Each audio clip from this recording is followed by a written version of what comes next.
And here come your Cardinals!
Good evening, Cardinal fans, and welcome to Crete High School.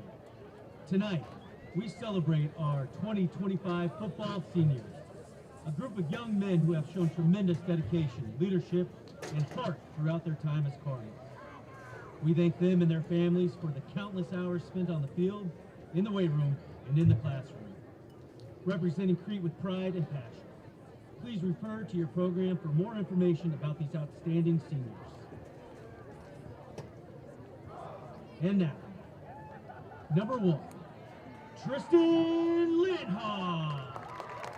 Parents are Paul and Annalisa Lindhoff.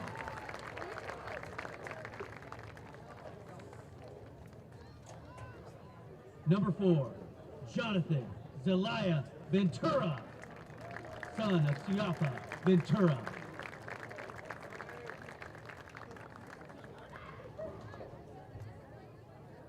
Number 5, Maddox Henderson, son of Miranda Henderson and Greg Holman.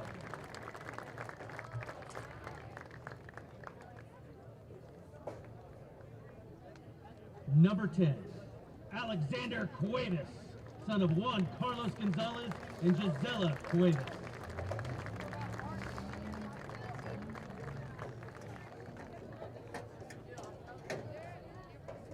Number 12, Nick Went, son of Ernie and Michelle Went.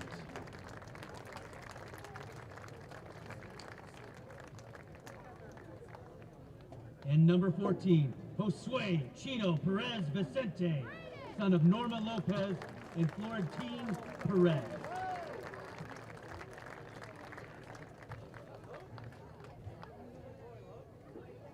Number 18, Max Luttrell, son of Josh and Renee Luttrell.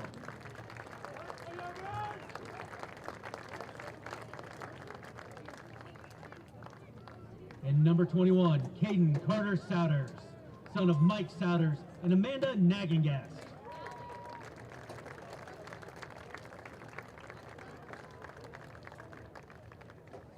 Number 51, Enrique Rodriguez Colindres, son of Enrique Rodriguez and Glenda Colindres.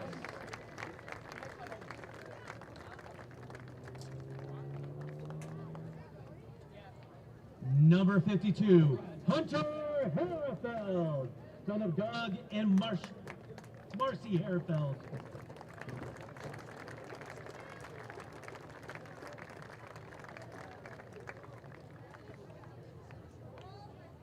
Number 54, Ranger DeWeese, son of Robert and Angel DeWeese.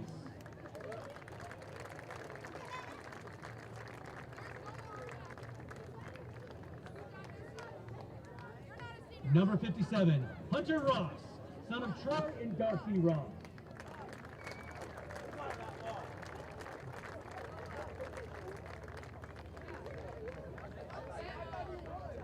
Number 58, Caden Bruins, son of Ton Bruins and Kimberly Nguyen.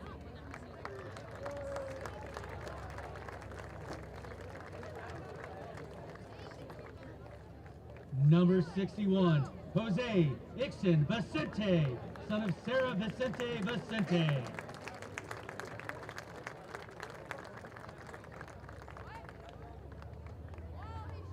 And number 62, Zachary Connell, son of Daniel and Tracy Connell.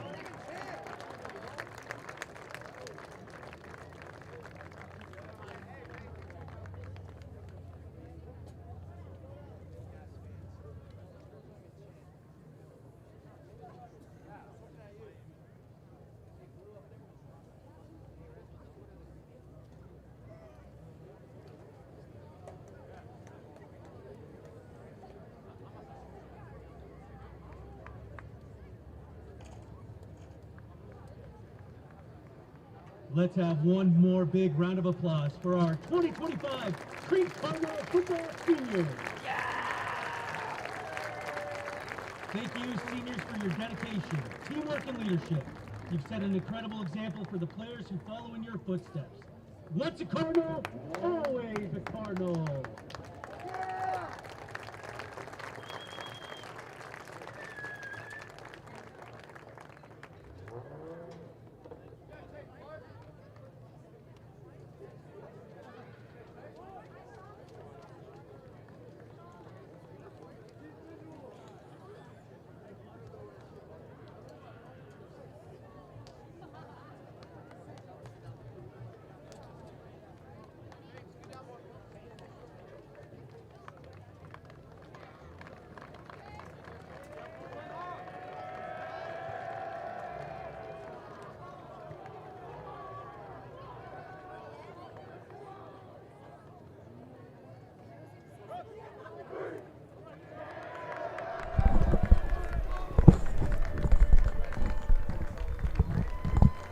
Welcome, everybody, to Al Papik Field here on Doane College campus for tonight's Crete football game against the Grand Island Northwest Vikings. My name is Jay Quinn. I'll be one of your commentators for tonight. Along with me will be Coach Chad Maddox. It's been a while. Mr. Quinn. It's good to be back here and having a lot of fun teaching and coaching here. But specifically, it's a lot of fun just being in the booth up here again. I got to be a part of some really fun football teams, and we had some great times with things. So we'll have some fun here tonight. Absolutely.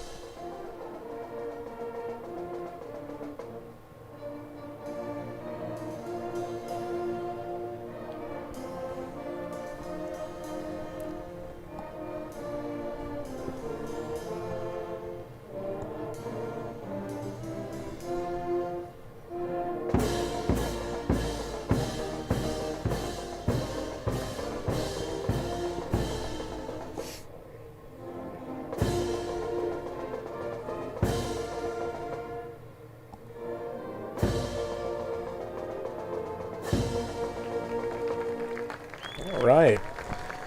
Band with the rendition of the national anthem. Band has been solid this year. Of course, we miss Mr. Farlander directing our band, but my goodness, our new director, Brock Doane, has done a great job. He has really installed some enthusiasm in our band program, and we're excited to see where this goes. Absolutely. Well, man, Mr. Quinn, I see we got paid to do this today. We got a coupon for some food and a water and popcorn. I don't know what I'm going to do. My goodness. Yeah, I agree with you. That's as public school teachers, that's a new thing for us. So I'm excited to be part of it. Watch out. All right. Well, this should be an interesting game tonight. Both have some common opponents. Me and my wrestling background, I like to always use the phrase common opponents there. And, the most recent one is of York, of course, and York and Crete had a nice battle, 21-14 on the side of the Dukes there. And the other night, Northwest and York had a great battle as well. Northwest losing, unfortunately, 16-18 to the Dukes. And you wonder how Northwest will respond. The loss to York is it potentially could take them out of the playoff race. So we'll see. This could be two teams that just want to play just for the sake of playing, and we'll see how it goes tonight. Well, and you always know when you play a York team, they're going to be physical with you. And so does that carry over a little bit? Do they have Not sure. possibly lose two games because of the one and how physical that York team can be? Definitely could be. Return out to the 22-yard line, and Cardinals got some decent starting position there, and we'll see how we do things here. Start on the 27-yard line. Looks like 22-yard line. Yeah, looks like Northwest is coming out in a 3-3 defense, something that's becoming more and more familiar all the time at the high school level. I can't believe it, but gone are the days of the 5- and 6-man front that the old Crete Cardinals used to employ. So, yes.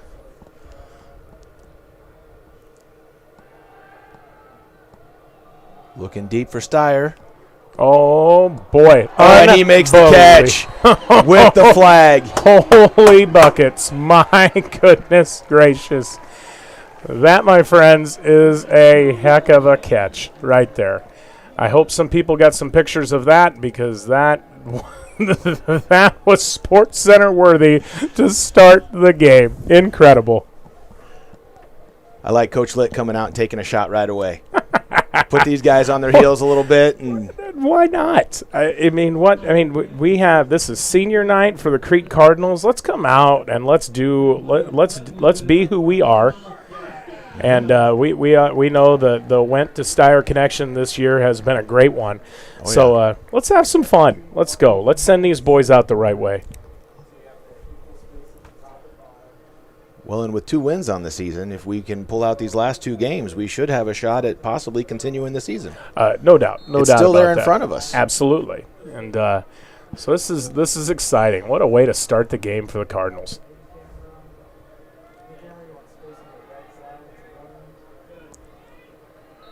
All right. 3 yards for Josue Perez on the jet sweep. Yep, and nice to see, Josue has gotten great playing time all year long, and he's done a really nice job for the Cardinals and stepped into a good role for him.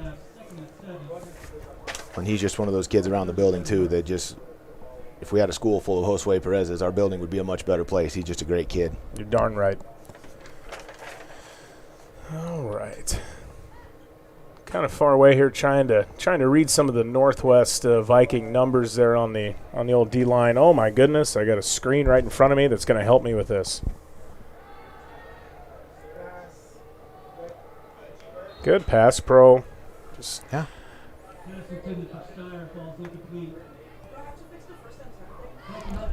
Looked like he was looking a little bit deeper on that one, and then came back to a shorter route. And by the time he came back to it, it just wasn't as open as it was earlier in the play. Yep. Kind of an interesting side note there. Brody Maddox, our center, number 56, and the nose tackle for Northwest, Ian Cross. They've butted heads a little bit in the wrestling season before. Both 215-pounders for teams last year. So it's kind of fun to see them engage.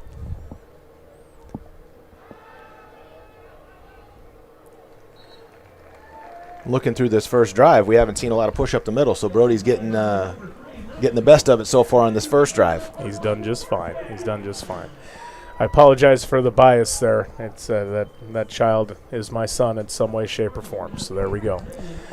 Cardinals again moving the ball down the field. Pass pro's looking good. Went has been accurate on his throws so far. This has been a really nice drive.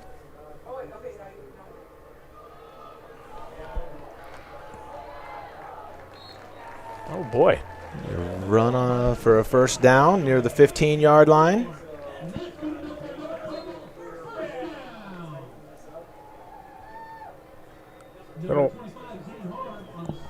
That number 6, Lyle Van Horn there. Van Horn. I could hear his dad yelling, "Body lane" from here, making sure his son is doing things the way Dad would have coached him. Oh, I tell you, I've been sitting in the stands for some of these games, and it's an honor and a pleasure to sit by Coach Van Horn and just to see the enthusiasm that still is there in that old coach's body.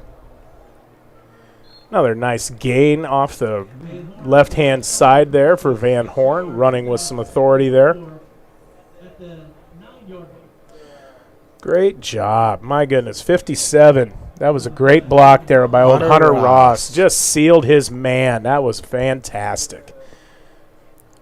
You know, I've been around those guys a lot in the weight room this summer, and we had the ability to do some really nice things offensive line-wise, and it's great to see them in the last couple of weeks kind of come into their own. Oh, get in there. Van Horn finding a way. There we go. What a great drive by the Cardinals. My goodness, that's stuff that we just love seeing right there. Nice play off the left-hand side there for Lyle Van Horn. Fun times. Well, and Coach Dehart's doing a great job with his offensive line, obviously based on this first drive. It kind of brings you back to old Bear Reeves. Still full-time sub at the high school, still working with kids. Oh. But his offensive line, the Hogs back in the day, this group reminded me a lot of them. That's right. That was, my goodness, Coach Reeves. What a joy to see each and every day and walk in the halls of Crete High School. And it's amazing how many people just don't know who he is, and they don't know all that he accomplished. And and just his quiet demeanor is always fun to be around there in the halls. But yeah, what a great drive by the Cardinals. My goodness, that was just a lot of fun to watch, and I'm so, I don't know, like these boys, they've been working their tails off, and it's great to have some success early on. And what we talked about earlier before the game, we talked about how Northwest, potentially could have a little bit of a hangover coming in from that really tough game against York last week, and Northwest, do they have a ton to play for at this point in time? And the coach in me always says, yes, we always have a ton to play for. But absolutely, the playoff hopes may have taken a hit last week, and we'll see what. And Northwest also has just had a brutal schedule, and it just, obviously, Northwest is going to have their opportunity here coming out and an offense, and a Kevin Stein offense, the head coach of the Northwest Vikings there, one of the best offensive minds in the state. I'm very positive they'll have something to say coming back. But it'll be interesting to see how this goes. But we're happy for the Cardinals getting the lead there to start this game off 7-0. Well, and if you've got a team that's coming off a tough one and a tough season, get out on them early, make them start doubting themselves right away, and the Cardinals did that. 100%. There you go. Nice job. Good kickoff once again. Max Luttrell, one of the seniors honored tonight, kicking the ball out of the end zone.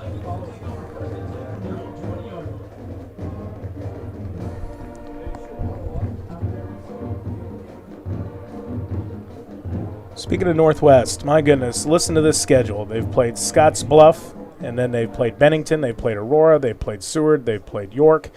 Those are their losses, and that's a tough slate so far. Wins over Hastings and Lexington, and we'll see how it goes here.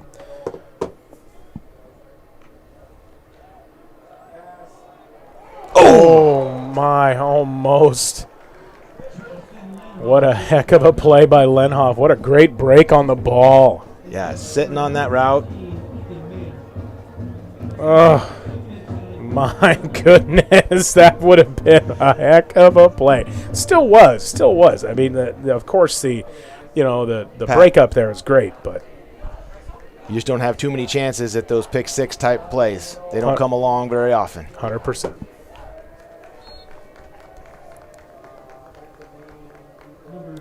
Lenny's still hitting his hat back down there, upset with himself. Forget about it. Move on, pal. It's next play. That's right. You made a great play. You got a PBU out of it.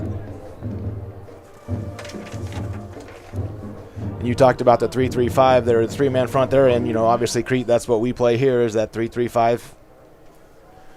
Yep, have for several years. And I will say that Northwest has a big size advantage on the offensive line compared to our defensive line. Wow. I mean, and Crete precariously does not have their weights listed, but but Northwest has their weights listed, and my goodness, across the board, you're looking at 255, 250, 245, 240. And as of right now, the Cardinals, we don't have that type of size. So we'll see if that plays a factor going forward there. But it's a very, very visible size advantage for the Northwest Vikings on the offensive line. The one thing that Crete does know is they do know that disadvantage. I think most of the games we've played this year the other team's offensive line has been bigger than us, and we've scrapped and battled, and we're going to do that again tonight, and hopefully that'll be enough for us. Yeah, absolutely.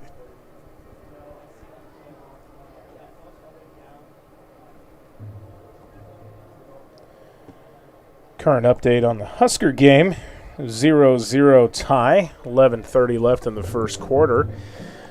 So the Huskers and Minnesota Gophers are both wearing some pink tonight in honor of Breast Cancer Awareness Month, and both teams got some really good social media stuff out about this, and it's a really cool thing. Not overly excited that college football is on a Friday, but especially our beloved Huskers. But nonetheless, we'll try to we'll manage up here. We got a good high school football game, and we'll see how this goes. All right, here we go. Another first down there for the Vikings here. 8:48 left in the first quarter.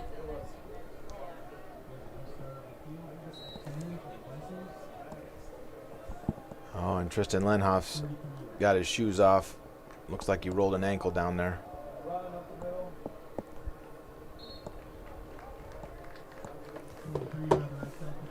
That's not a good thing for our Cardinals there. Lenhoff, a great player here for us. So, yeah. But we'll see what we can do. We've got some young kids that have been really doing amazing things on the reserve level, and we'll have somebody step in and make some plays. Come on. Yeah, we've got a little bit too much push there from the offensive line there. Looks like 3rd and 2. Yeah. And it looks like Landry Kuntz is the one that stepped in for Tristan Lenhoff over there. And we'll see if Northwest is going to try to exploit that matchup there. They've got Ethan Mater out there on the outside there, senior, good athlete, multiple sport athlete there. We'll see how this goes. Wow. Look at that. The Cardinals, about 5 or 6 guys there to the ball there, making a great play. For no gain. That's huge on 3rd and 2. Absolutely. So Northwest is going to have quite the decision here. What are they going to do here? They're going to punt the ball away, which would be the smart move, of course, but does not look like the punt unit's coming out. It doesn't appear so. But what could happen here? Northwest could try to draw off the Cardinals here and see if they can get them to jump, and we'll see what Stein's got in his. All right. It's going to depend on the spot. Looks like the spot's going to give it to him. Yeah, looks pretty close. We got the chain gang already moving it. Yeah. That's too bad. But Northwest, their quarterback is a pretty darn big kid. Yeah. Let's see here. Trying to find his number here. Screen. Not bad. Nice job. Number 6, Lyle Van Horn, making a great Sniffing play that there. out.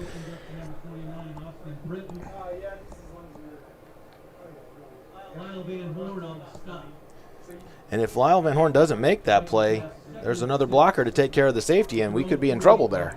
So it's a good play by Mr. Van Horn. So actually, Northwest has got a different quarterback in this week. Number 6, Blake Wissing, sophomore.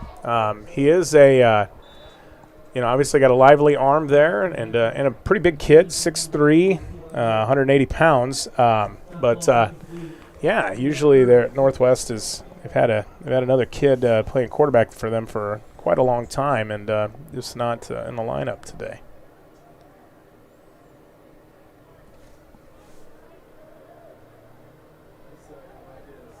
All right, 3rd and 6. Can the Cardinals get off the field here?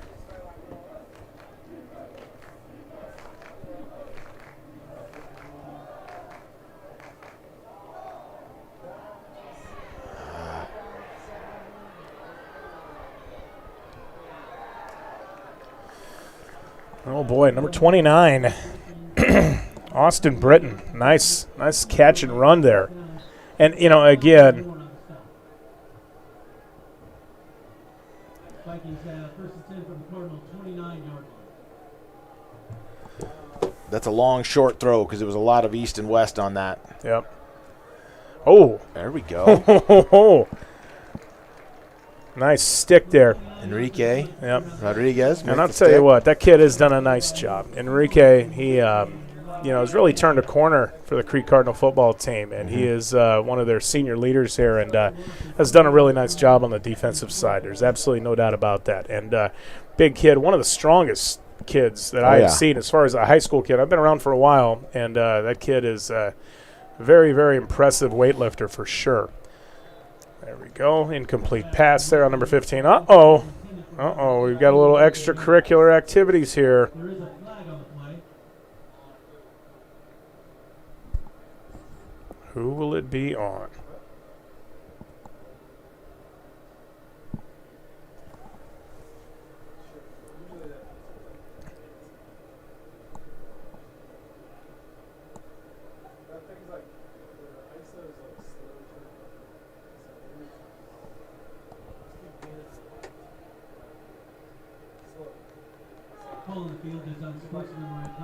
Well, they called it just on the Cardinals. Uh-oh. That's going to give the Vikings an automatic 1st down.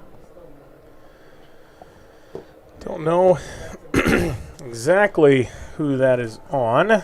I missed it too, but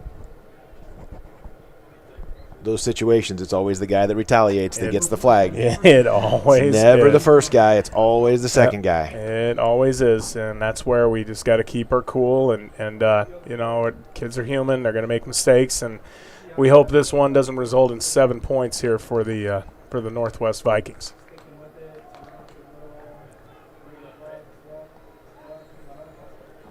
Picking up about 8 yards on 1st down there. Yeah, that's going to spell disaster for the Cardinals all night if that's going to keep happening there. Rotating some defensive linemen around, which is a good thing. In the Northwest, they kind of run at an up-tempo pace here, and it's nice to have some different faces in when we can. Good play there. Especially with their size advantage, then they're not leaning on the same guys all game long. If we can keep rotating, that'll keep some of our guys fresh for later in the game. Lyle Van Horn been a very, very, very active football player tonight so far on the offense and defensive sides.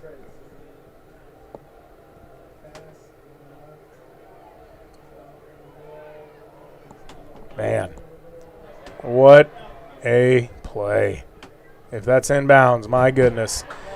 That's an incredible catch down there. Well, I mean, it starts with number 6. The Wissing kid, he did a great job extending the play. The pass rush came in. He rolled out to his left. My goodness. You just watch on the replay here how great of a job he does. Looks and finds that receiver in the end zone. Oh, my. And that kid does get his feet down. That's impressive. Yeah, that's a heck of a play. Hats off to the Vikings there. And we knew that, Coach Stein, one of the best play callers, one of the best offensive schemers in all of high school football here in Nebraska, and they're going to be tough to handle. So the motivation thing I was blabbing on about earlier doesn't look like it's at play here. So looks like we got a heck of a football game coming our way. See what the call is on this. Another flag. Legal substitution against the Cardinals. We ran a guy off late. Must not have got off the field. Yep. And that, I tell you what, that could potentially change some things. You're at the 1.5 yard line right now. Do you go for 2? I don't know. It'd be tempting. If you're a play caller that has the faith in himself as Coach Stein does, would you?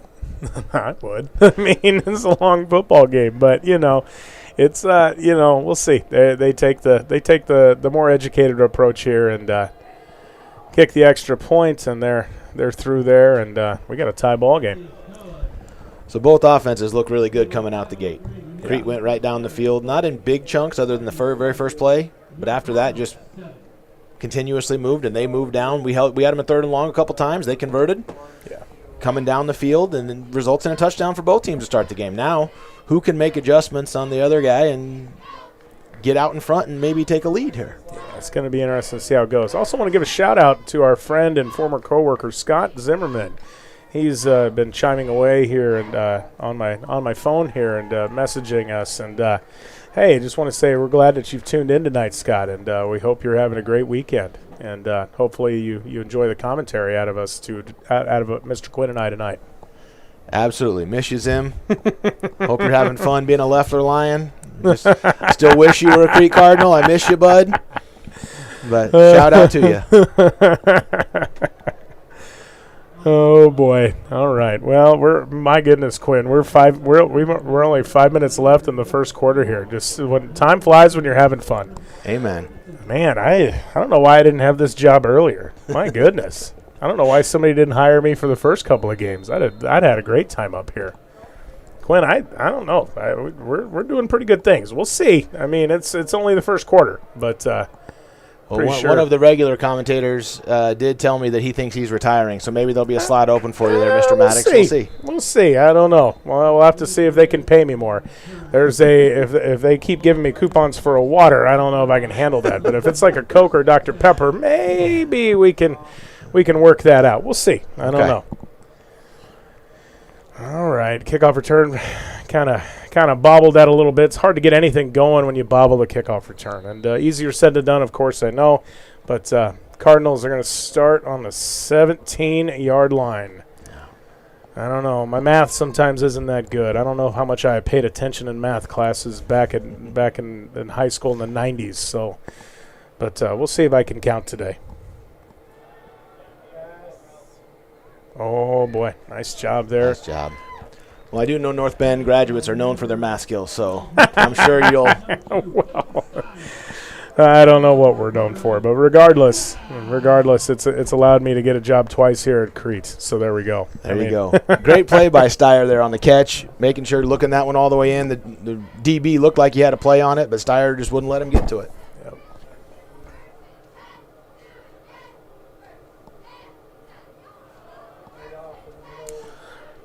First carry for Johnny Zalea, it looks like. Number 4. 2nd and 8.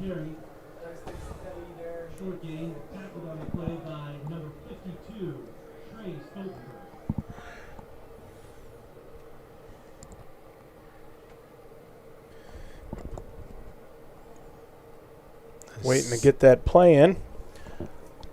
Still see Tristan Lenhoff walking up and down the sidelines on senior night after the first drive to be walking up and down hurt. That's I feel for the young man. That's no doubt. You put all of the work into this, and then on your senior night, you get to play one series. I feel kind of bad for him. Absolutely, I do. Good kid, and just not. It's just not very fortunate there with that. A lot of collision there. We watched the replay on this. Went through it into a tight area there, and. It's going to be tough to pull in, but catchable ball, but just did not come up with it. 3rd and 8 for the Cardinals here. It's these are pretty tough to convert here, but we'll see what the Cardinals have cooked up here on 3rd down.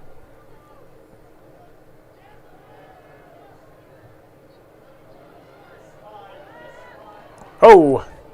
All right, pocket broke down a little bit there.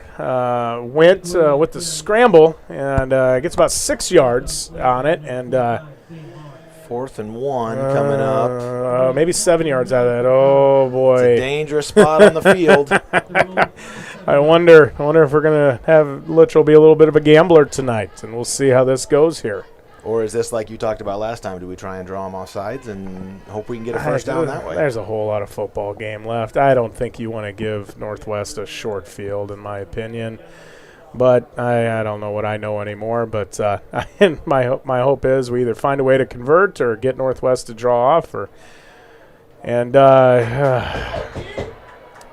That did not go the Cardinals' way. I had a keeper there for Went, and he actually lost a yard, looks like, on there. And,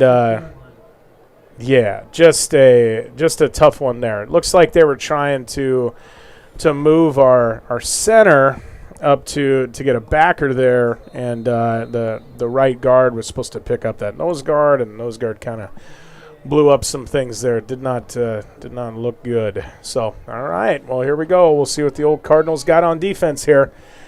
We're gonna have to. Coach Weissman can get these boys to bow up and get a stop here. Yeah, absolutely. So we'll see. I got some faith. We'll see what we can get done here.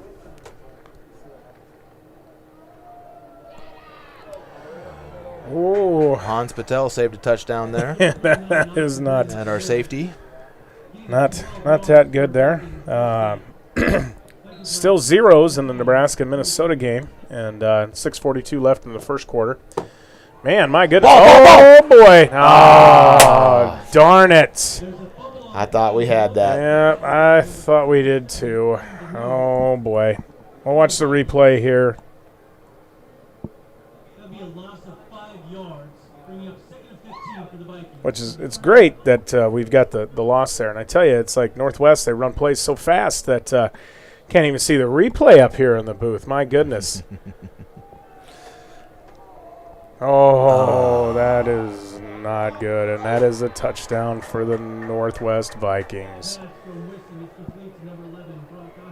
Yeah, I tell you what, this Wissing kid for a sophomore, my goodness gracious, he is going to be a heck of a thrower. My goodness. For these next couple years for the Vikings, no doubt. But, you know, I mean, that's, I don't know, Northwest football. They continually churn out good teams. They've done a great job over the years. Seemingly, it looks like every year, like, you know, I've followed football a decent amount, and seems like there's been time and time again Northwest has had really tough schedules, and they may come into playoffs with a kind of a beat-up record there, but they always are a tough out. There is absolutely no doubt about that. And no good on the PAT. Extra point is no good. That's a good thing for the Cardinals there. Vikings take a 13-7 lead. A little bit left. Oh, that was a little bit of a breakdown there in the secondary, and just watching that on replay, not the best. But let's hope the Cardinals can find an answer offensively here, and well, it's kind of what you talked about in that last drive when Lenhoff went out of the game with his injury, and Landry Kuntz came in, a sophomore who hasn't had a lot of reps on defense. Yep. Comes in there, has to guard that guy out in a slant route where it's one-on-one, and that's a tough ask if you haven't had a ton of reps. And absolutely. And Landry is going to be a heck of a football player. Oh, yeah. There is absolutely no doubt about that. No ill will intended there at all. In fact, our freshmen and sophomores here at Crete are some of the best kids that have been through this program in quite some time. So we're super excited about our youngins here. But when we're playing under the Friday night lights, it's there's some tough moments to be had out of all of our kids. So growing pains are necessary. Oh boy, that kickoff went out of bounds there. Shades of Lim Doane. Back in the early to mid 2000s there for the Cardinals. Lim Doane. Oh my! It's Coach Van Horn, Coach Hatch, and Coach McGinnis. There, it was always so much fun to talk to figure out who was going to kick each and every year, and we tried to solve that problem 20 years ago with some unorthodox type of kickoffs there, and just like that, those angled kickoffs there, and trying to get to a certain area, you know, right in between the 30 and the 20 there, and you know, make a kid, you know, have to run up on it and you know, run right into somebody on kick coverage. That is a recipe for disaster.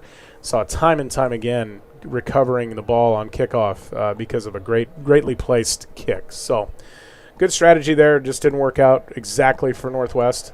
Good for us. Here comes Van Horn again. Man, look at this guy. Hold on to the football, young man. There we go, carrying it around like a loaf of bread. But looks like a 12-yard gain. Yeah. My goodness. There we go. I like that. That's good stuff right there. And recently in the last 2 to 3 games, the run game has Really been started to blossom. Yes, and that's something too where Crete needs that to happen. Obviously everybody knows they're going to try to sling the ball around a little bit, but it helps if you've got a run game, and it helps if you've got somebody that can consistently get some yards on first and second down, and makes passing a little bit easier. Well, anybody who's ever called offensive plays, if you're in 2nd and 3, 2nd and 2, because you're picking up 7, 8 yards on first down running the ball, no doubt. It makes calling plays a whole lot easier. Yep, absolutely. Not too bad on first down either for Josue Perez, getting a nice, about 3 or 4 yards on that, on the old jet sweep there. I don't know. I call it a jet sweep. That might not be the right term anymore, but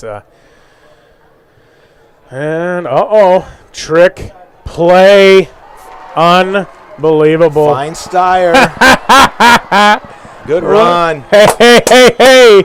I like that. There's a flag down somewhere around the first down marker. I'm not sure what that. Yuck. Is that an ineligible man downfield? Because no, that's too bad. Because that was Landry Kuntz, who was playing corner on that last play, who comes back to get some revenge for his team and get his team back even, and we've got some laundry on the field. It's a nice. Obviously, yes, we want this to go the Cardinals' way, no doubt about it. But really nice to see this play get executed here. Oh boy, that is tough. He had 52 right in his face, as well, and made a great throw. Regardless, we want it to work out for the Cardinals, no doubt about it. But that's well executed play outside of whatever's going to happen here for a. Oh no. Illegal man downfield. Coach just got a 15-yard penalty. Oh, my. That's tough stuff. That's tough stuff there for the Cardinals here. And we'll see what the extra laundry on the field is going to be. Coach Littrell is hot. And the stands are not very happy either. So we'll see. We'll see if we can recover. And here's the deal: the best way to handle a situation like this is coming back and executing. You don't have to get it all back this play. Get a good chunk of yards and get in a more manageable situation on third down, and we'll see what happens.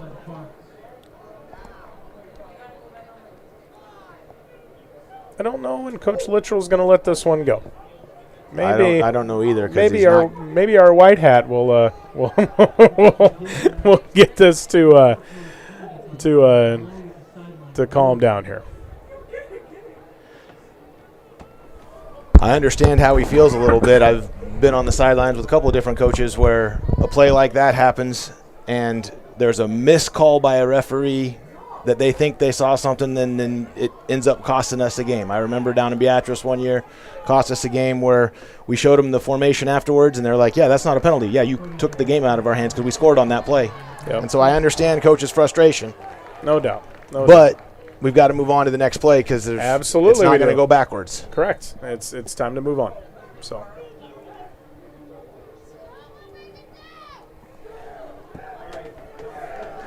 And again, the best thing that the Crete Cardinals can do at this point in time is come back, have a well-executed play here, get some yards back, and get into a more manageable situation.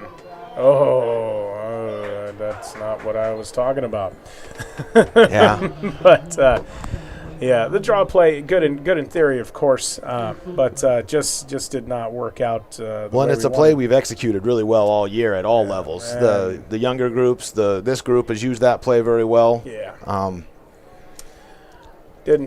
Trying to get some yards, like you were saying, it just didn't work out for us. Yeah, I had a couple of missed blocks there. Had to try to get to those backers, and that did not work out. So here we go. Looks like we're at the end of the quarter, my friend. Yep. Been an entertaining first quarter so far. 3rd and 27 for the Cardinals after the couple of penalties that moved us back after what would have been a first down in plus territory, and Yeah, that's a tough break for the Cardinals. And hopefully they can, like you said, let's make some yards on this one, and if we do have to punt, let's get ourselves where we can pin them down and then get the ball back in better field position and try again and see if we can't come level the game. And that's the thing. No matter what sport you're in, trying to take a team that has struggled a little bit, and and having some growing pains, and you got to have. It's almost like you have to have everything go right. I don't know how else to say that. I'm going to cut you off for 1 second. Right now on the screen, if you look down on the track on your screen right here, we've got our girls cross-country team that qualified for the state meet as a team for the first time since 1992. Heck yeah. So that's a pretty awesome thing for those girls, and I know they worked hard all year. They've got great camaraderie within the team. I know Coach Croft does a great job with them. The girls have been pushing themselves, and it's good to see all their hard work pay off. Absolutely. And I'll tell you this, is that one of the cool things, Mr. Martin, he messaged all of us head coaches about when the Cardinals made it to state, and just so many people happy for Coach Croft and the girls there, and it's been great to see the outpouring of congrats and happiness for these kids, and hard work does work out for kids, and it's great to see, and we want more of those things from our Crete Cardinals, and absolutely, we wish those kids nothing but the best. We hope they do some great things next week. And if you look, we got 3 kids in the band. We got a cheerleader. We got, a flag girl. We got kids from all over. A small school, everyone's got to do everything, and that team's an example of that. That is what it's about right there. Going deep for Steyer. Oh. No call. No call. But yeah, and here's the thing: is that's we need that. We need that to happen. I love seeing that. Coach Quinn, what you pointed out there. All these kids doing different things. That's what we need. We don't need kids doing one sport and just help. We need as much help as we can get in a variety of different areas, activities and athletics, and we hope that that keeps going. 4th down for the Cardinals here, and Maddox Henderson back to punt. Yep, obvious punting situation this time around.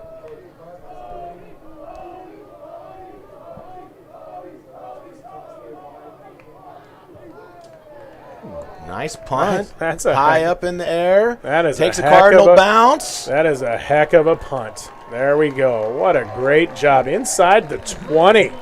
Great job by POTUS there. My goodness gracious.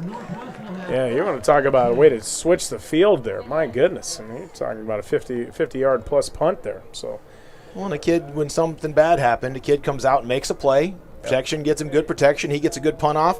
If we can take him 3 and out, we get a punt return. We're right back where we were, and we're okay. We're right back in this thing. We just got to play defense now, and we're okay. 100%. There's a whole lot of football left to play, and that's – I don't know. It's, of course, we wanted that trick play to work out, and we didn't agree with the call, and that's another thing too. We gotta have good communication there. Got to make sure we know who's playing and who's not there. Right. Yeah. Nice job. Say, there we go. 2 or 3 yards on first down there. It looks like. Absolutely. That's a good first down for the defense. Keep them at that 3 or under. Yep. Looks like the old Cardinals are going to go on a 4-man front here. Interesting stuff here. I like this. Yeah. Oh, got to make that tackle. That tackle, and then it's 2nd and long. Yeah, we had 2 missed tackles there, and that unfortunately is it's going to hurt us every time. I don't care what level you're playing football at. You got to make those plays.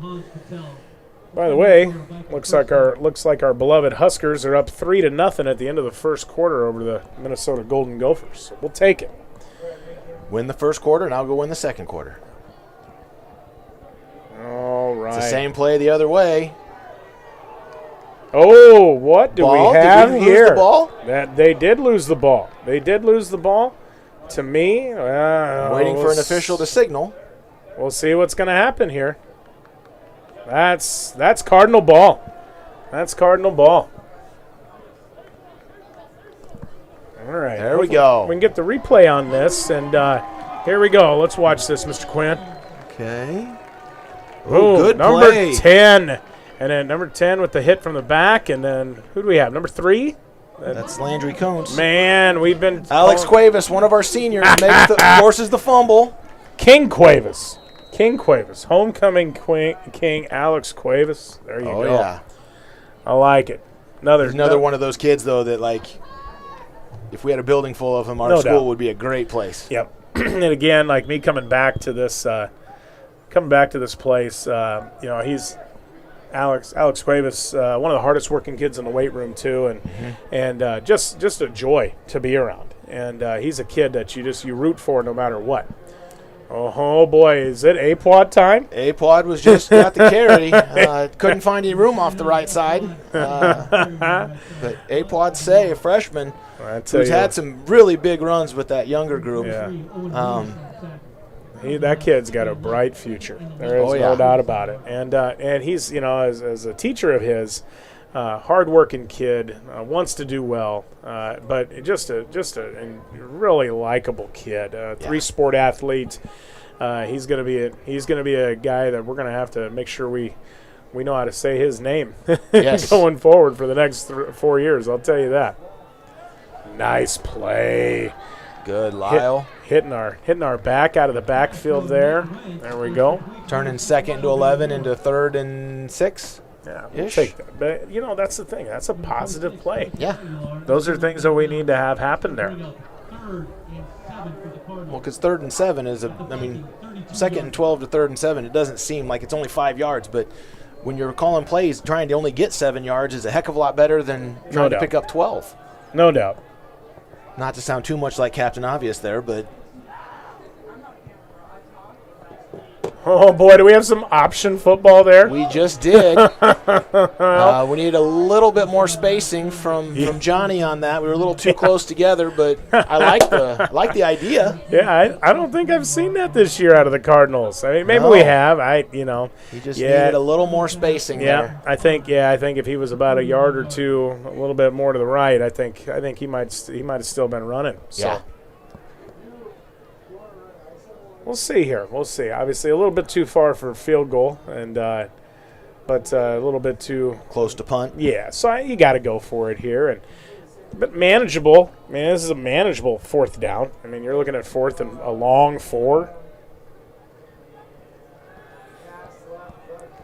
Nice job. Nice job. Depend on the spot. It's real close. Oh, Nelly. Pass is complete to Hans Patel. Just needed a little bit more there. Looking at the replay, I'm not sure we got a great spot there. We didn't. I mean, because where he made the catch at was the 31, which is what we needed. So that is unfortunate. Again, man, that is a tough break. I really think, obviously if there was replay in high school, I mean, where he makes that catch at is a yard farther, which is all we needed. Correct. But there's not, and so we got to adjust. So and that's the thing is that he ran that route, where he need. I imagine that's a 5-yard route, and that's where he ran it at, and unfortunately did not get the spot we needed there. Okay, good play, Landry Kuntz getting the guy number 84 for Northwest out of bounds. Yep.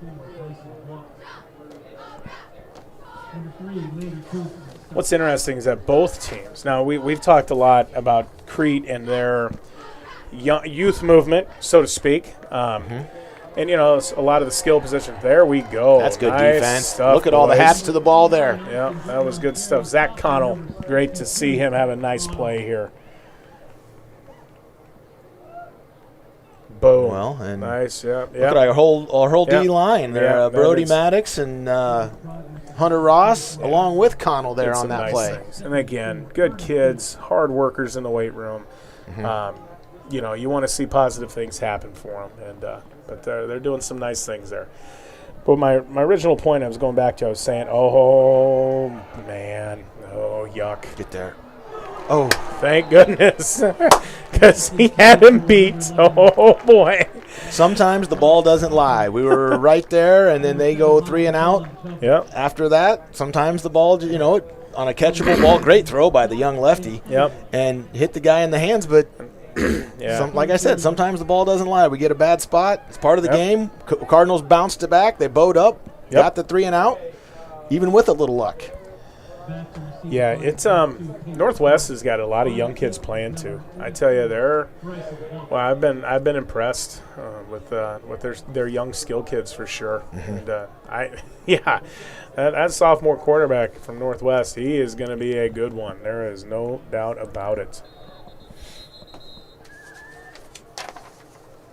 Got a timeout for Northwest there.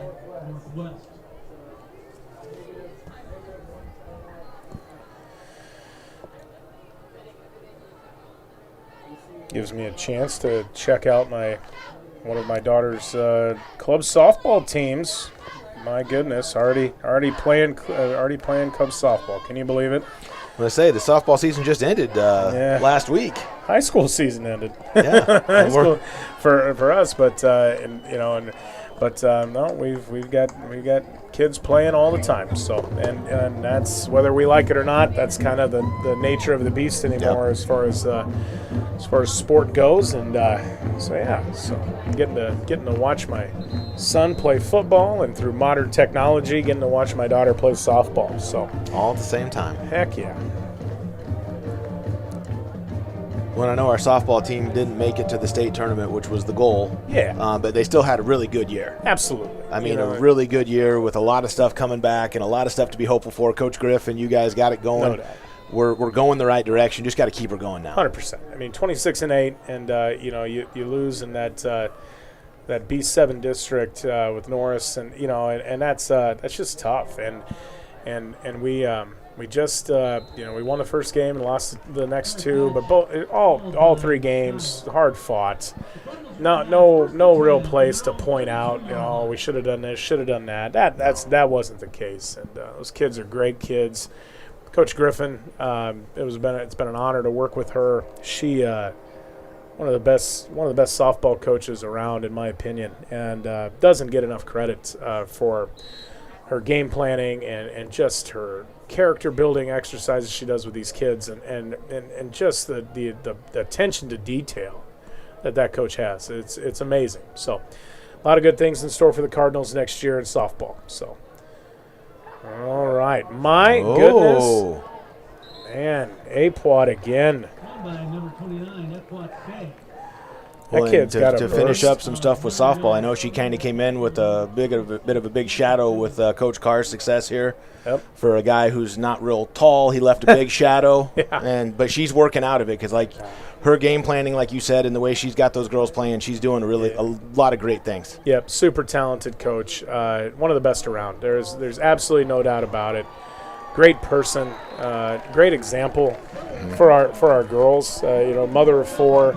And balances all the things that she does and does a great job with that. So definitely our girls that play softball here in Crete have a great role model in Kylie Griffin for sure.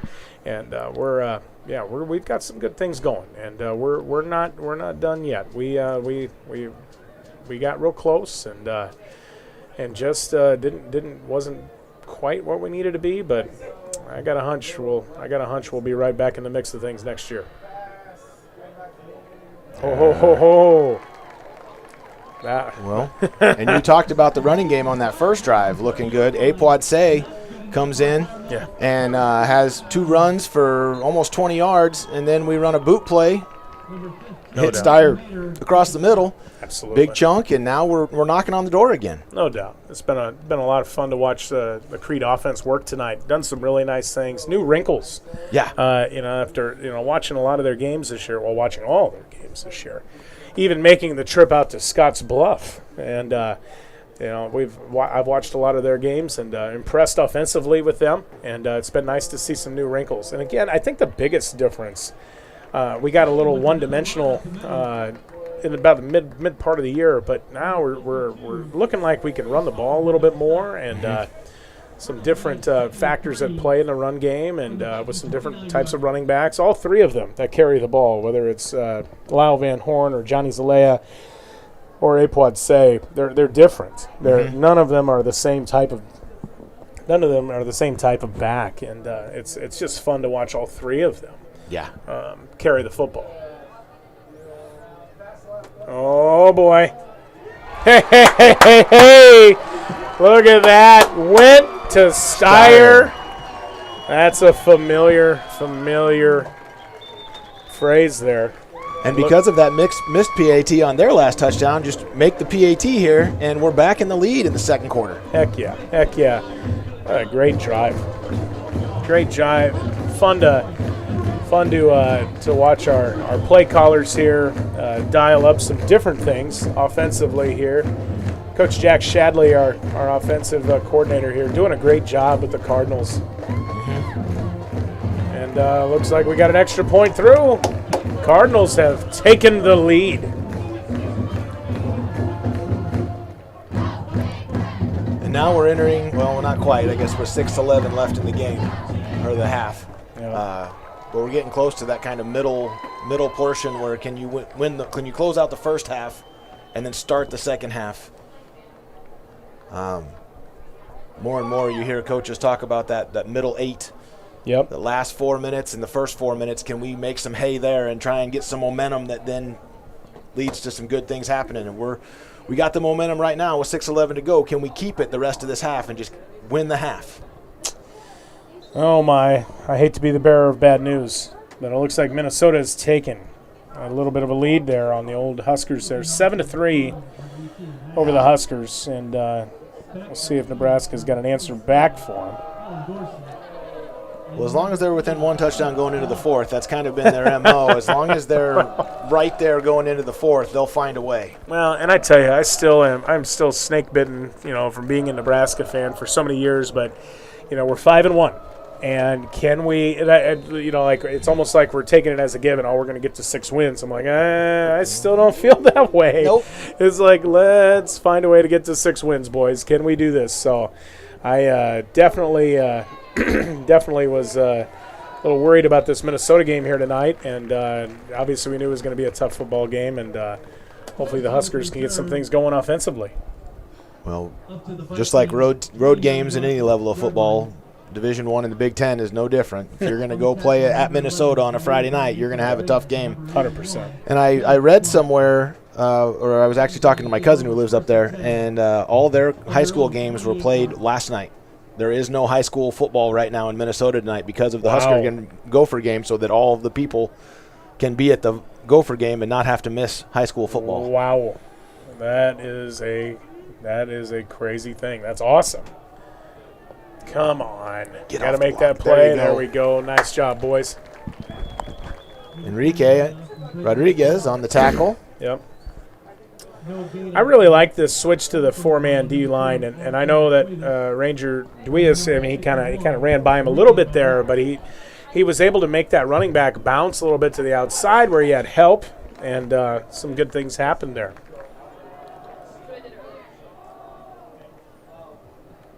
Man, getting 3-4 guys to the ball quite a bit. Now they obviously good pass play for Northwest, no doubt about it, but our guys really converged on the ball there.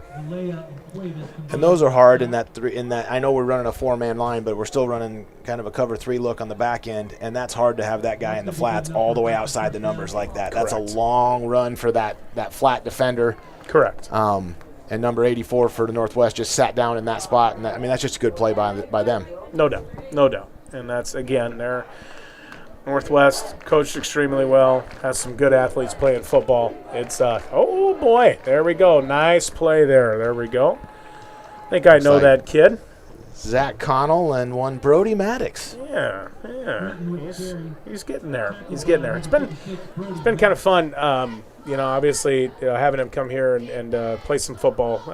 Some of my best memories as a teacher and a coach were here and coaching football, and it's a really cool thing to see my son in a Crete Cardinal football jersey. I'm not going to lie, I get a little nostalgic when I see that, and doing some good things on the offensive and defensive line there, and we hope he continues to get better. So, well, I know when you decided to come back here, we were excited about you, but we were also excited about your kids that you brought with you. Yeah, I know.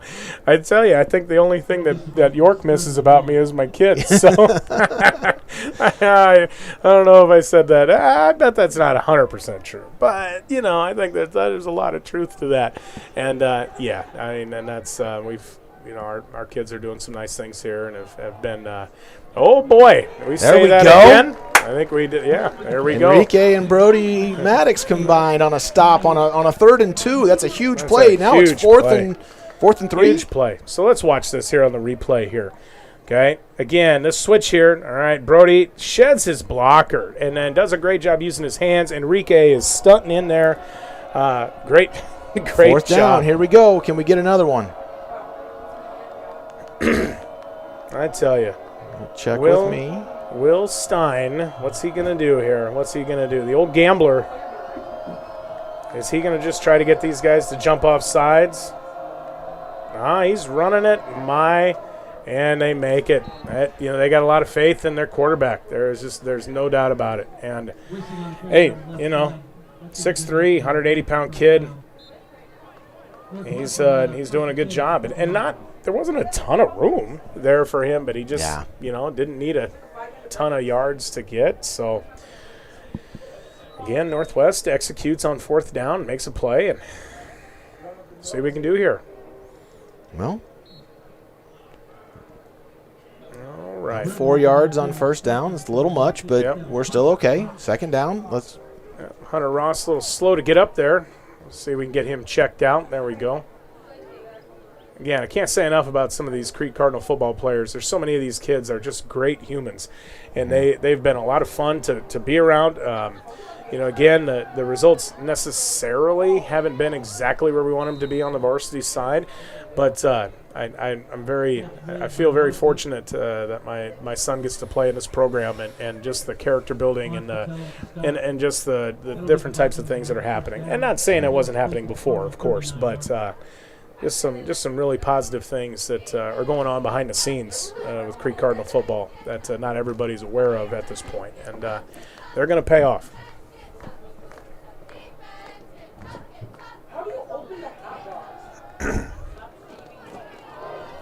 Landry, get your head around. Oh, boy! Wow. This the interception. This kid. My goodness gracious. What kind of football player is this kid going to turn out to be? Only a sophomore. Wow. I mean, he was in man coverage on this one, it looks like. Gets you a little out and up. Stays in phase. Turns his head around and then makes the pick. That was fantastic. What a great football play. My goodness gracious. And again, having to step in a pretty tough position, for a senior. And, it's not like Landry doesn't play. He plays a lot on offense and defense for sure. But, being the primary guy over there now, that's a lot of tough work there. And that's a lonely feeling when the trips are away from you and you're over there by yourself. You're all alone. That's right. So it's that's good to see. All right, let's see what we can do here now. Trying to run it out of our own end zone there. Well, I mentioned earlier kind of that middle 8 minutes. So you get to the final 4 of this one. We get interception with 3 left. If we can just even run the half out, even if we don't score, if we go in 14-13, just with a 3-minute drive, even if we get to, say, the 40 and we stall out and we go to halftime, we're okay. Yeah, that's a win. Because they're throwing it in the end zone and we get the pick. Yep. We don't have to. I want us to score, but we don't have to be successful right now. Mm-hmm. I agree. Landry Kuntz on the reception. Holy buckets. My goodness. This kid is doing Gave great up a little things. ground trying to get some more, but that's all right. It's a big play. Wow.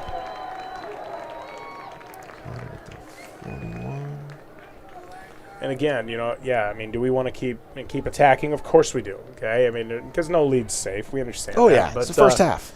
But hey, let's find a way to be winning this game at the end of the first half. I think that'd be a great step for our program right now. Absolutely. Oh, A-Quad. Oh no.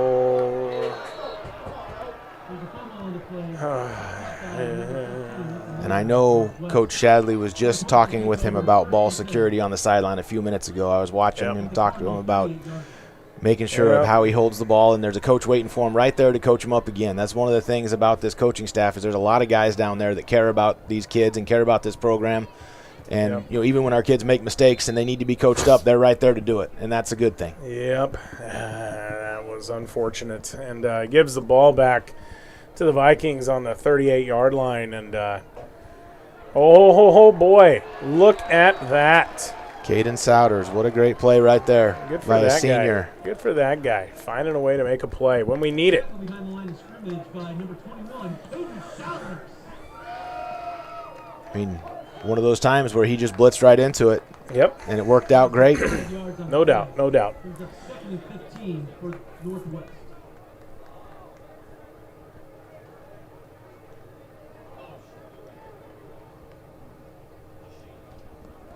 Oh boy, got to the edge. All right, tripped up by the 38-yard line. Thank goodness. Thank goodness the 38-yard line tripped him. That's all I got to say. He might still be running. Man, I don't know, Quinn. All this talking here. I'm definitely going to take up Crete Public Schools on their offer of food and water and a popcorn. So at halftime, I don't know. I don't know if I can keep talking. I'm gonna have to take a break at halftime. I gotta get ready to go again. I don't know. I have had experience doing this before. Believe it or not, I was the color commentator for some Wayne State College girls basketball games back in the early 2000s. So, got a little experience. It's in the way back machine there, and. It's like riding a bike, Coach Maddox. It's just riding a bike. You know what you're doing. You're a pro. Yeah, okay. Wayne State prepared you for many things. This is just one of them. You can say that again. Call that place the Harvard of the Plains. I don't know. Maybe I just called it that. I don't know, but we'll see. I just know they're very selective in who they take in that college there. It starts with anyone, I guess. And then it goes from there. So yeah. All right. Well, Vikings take their second timeout. The Cardinals still have all three. There's 48 seconds left in the game. And I will tell you is that Northwest has a heck of a kicker. So definitely well within this young man's range. So it's if we got to try to push him to a hash or something like that, definitely don't want to try to center him up because that'll make this kick a lot easier. Central Conference, they when you play these Central Conference teams, the soccer has been getting better and better on the guys' side. And even teams like York, like Northwest, like Seward. Seward had a really nice boys soccer season last year. Northwest has been doing some great things year in and year out. But how that rolls over here to football, kicking games have gotten much, much better. Yes. And those sports of football and soccer have been working together a little bit. So, all right, another play to the outside. I thought I saw a hold, and that's what he called right there. We did see a hold, and thank goodness we got a hold there because that would have really put them in good spot there. Now, thinking that hold's going to take them out of field goal range at this point. We'll see. Put the ball down at the 32. 31? Yeah. 31, so. I tell you what, for a high school kid right there, that's a 47-yard field goal. Yeah, that's a ways to go. I'm not saying he can't do it, but. That makes it tougher if we can hold him here for the next 40 seconds and make him. Oh, great play by Enrique. Getting out in that hook to curl zone on that slant and batting down that ball. Again, a kid that's played a lot of good ball this year. He's come a long ways as a football player and a person, and he's really bought into to this regime here, and is doing some nice things. There's no doubt about it. I'm gonna see if I can get that kid out to wrestle this year. I heard I need a heavyweight, so I'm gonna have to see if I can get something done there. Strongest kid in the building would be a good start. Couldn't see the finish there. Looks like an incomplete pass. It was an incomplete pass. Thank goodness. Hans Patel was there, and he wasn't in bad coverage. It would have taken a really great throw and a really great catch, and they're capable of it, but Yeah. we were there where we needed to be. Gotcha. Looks, let's see here. What is Northwest going to do? Are they going to try? Looks like they're going to try a field goal, I think. I like it. I like it. But hey, I mean, you've got no wind. You've got no wind here, and you're basically in the center of the field. I mean, this is in his wheelhouse here. Well, he's putting the ball down to 38, so it's a 48-yard field goal. And a block. Coach Littrell had already called timeout to ice him. Dang it.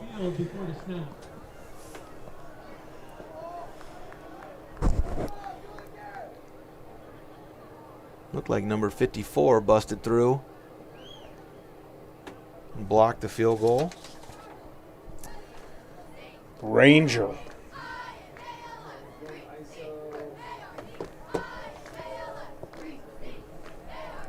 You talk about the kids on our building. Ranger's just another one of those kids that I've worked with him now for multiple years since he was in 7th grade in different sports and different activities and things, and he's just a great kid. Yep, no doubt. And in the end, this is what it's all about. Our job as educators and coaches here at Crete Public Schools is to put these kids in the best position to be successful adults as they leave our building, and teach them all the things, whether it's about athletics, academics, life skills, character issues. That's what all this is about, and I'm really, really confident that that is getting completed here at Crete Public Schools, as I'm certain that that's happening at every public school that I've worked at. So low snap, but I hooked it. Looks like he missed it left. Yep. He had the leg. Yeah, he had the distance from 48. He had the distance. All right,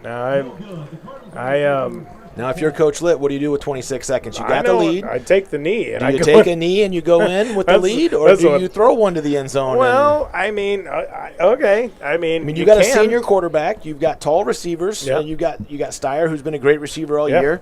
Landry Kuntz got 3 touchdowns last week. Had a big catch on the last drive. No doubt, I get it. You got then Josue and then Hans in those slots. Like, do you go ahead and let your senior quarterback? We're gonna find out. We're gonna find out here. I don't think they're gonna just take a knee here. I think they're gonna see what they can get done here.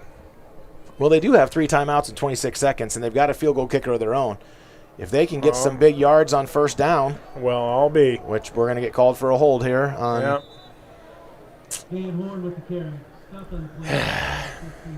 Something on that looks like something on that left side. So that, my friend, I think will do it for any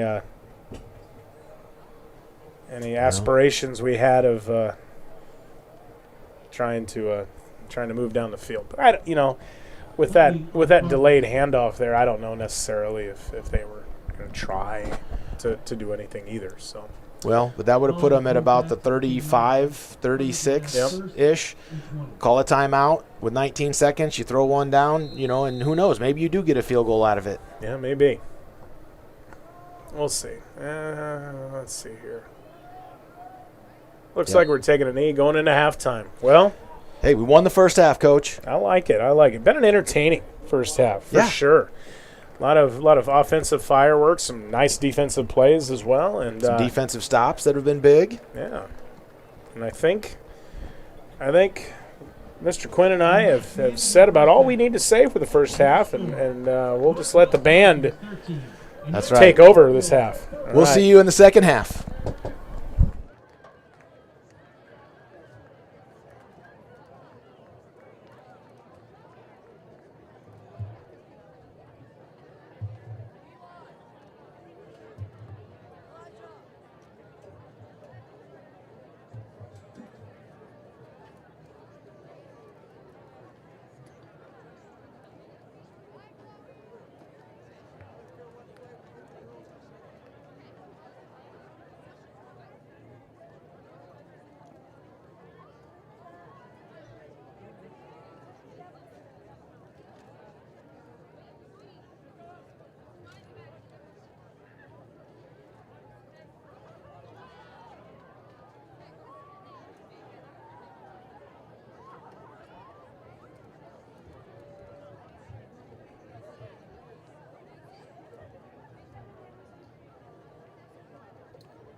And now, it's time for your Cardinal marching band to take the field for your halftime entertainment. Tonight is senior night for the Crete High School marching band. And this year, there are 16 seniors. These students have been playing in bands since they were in 6th grade and have had many experiences along the way. Please join me in welcoming them onto the track. First, Brittany Cardona Mendoza, flute. Her parents are Juan Cardona and Martha Mendoza.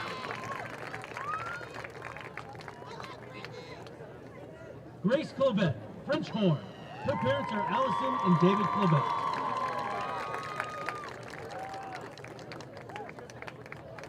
Janice Garay Carpio, clarinet. Her parents are Celinda Carpio and Osmond Garay.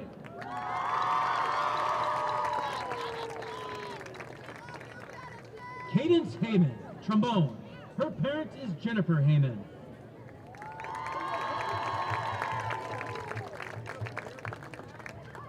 Riley Joza, clarinet. Her parents are Jared Joza and Jessica Johnson.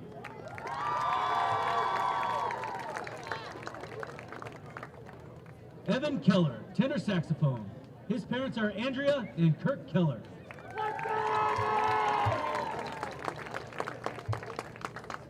Jocelyn Lopez Franco, bass drum and bass clarinet. Her parents are Filomena Lopez Franco and Jesus Ramirez Pena.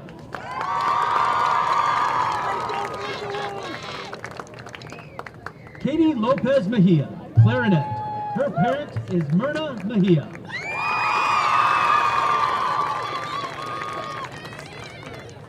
Alfredo Lucas, drumline quints. His parents are Marcos Lucas and Vitalina Jacinto.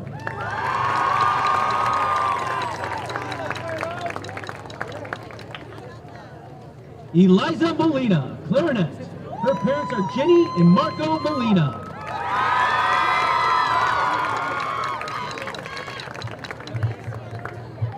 Mason Reimers, baritone. His parent is Christy Cash.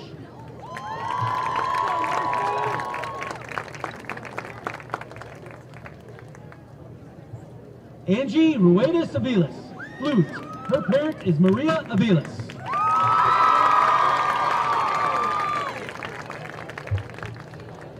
Kelsey Talkington, bass drum and clarinet. Her parent is Donna Talkington. Jennifer Felipe Torres, flute. Her parent is Jorge Felipe Esteban.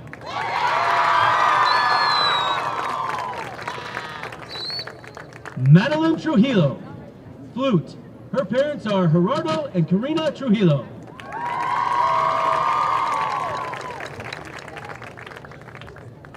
And Joe Varashka, alto saxophone. His parents are Nick and Brandy Varashka.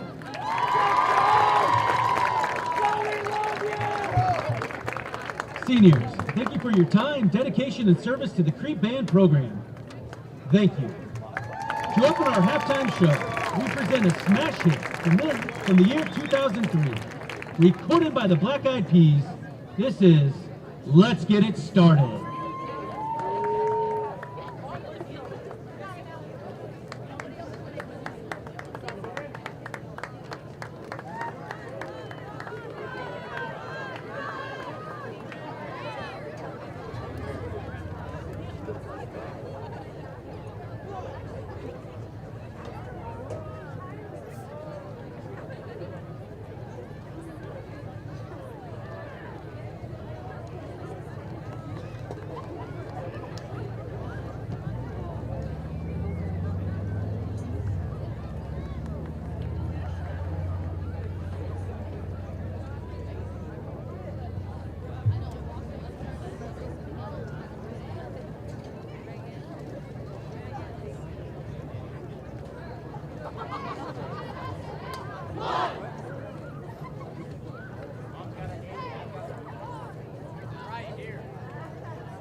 year's halftime show is centered around anthems from the 2000s. A prominent figure in the era was Flo Rida.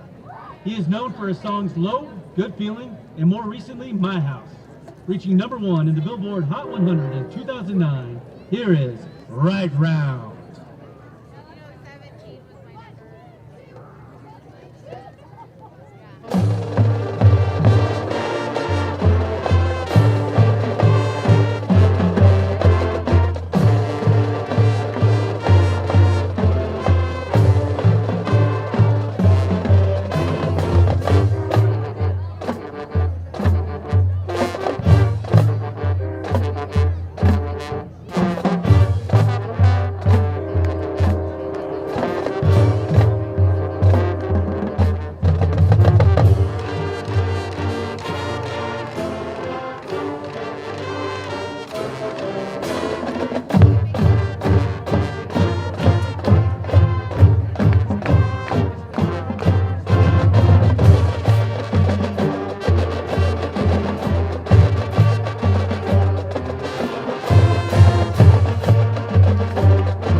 American rapper Pitbull became another common name in dance pop music of the 2000s and 2010s. Featuring Christina Aguilera, Feel This Moment, borrows a melody from Take On Me. Moments are brief, but memories last forever. This song is about stopping time to cherish the current moment. We invite you to do that with us as we close our 2025 marching season. This is Feel This Moment.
And now, let's cheer our team to a second half victory with our school song by your Crete High School marching band, Hail Varsity!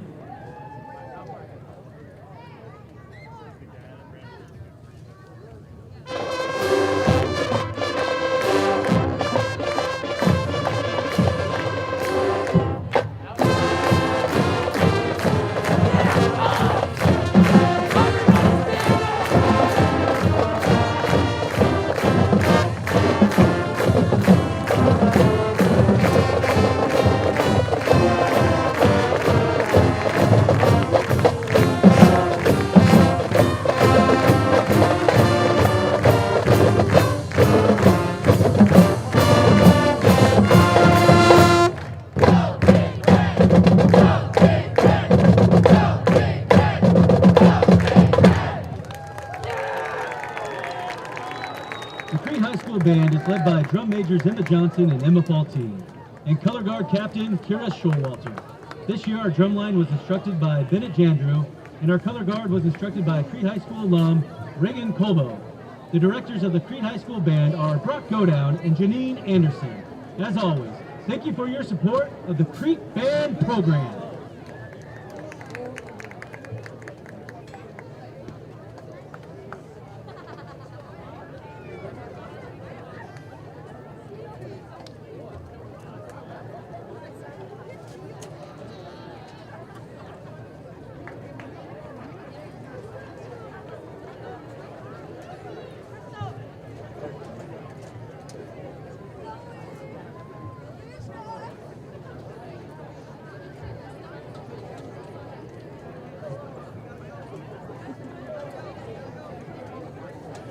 Let's give it up for the Crete High School Band. What a great performance. And now, ladies and gentlemen, please direct your attention back to the field. Due to the homecoming halftime performance being rained out, our cheerleaders are excited to bring that routine to you tonight. Performing to the song, Thunderstruck, please stand up and show your support for the Crete cheer team.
Great job, cheer team. At this time, we would also like to announce our seniors in the sports of girls golf, cross country, and boys tennis.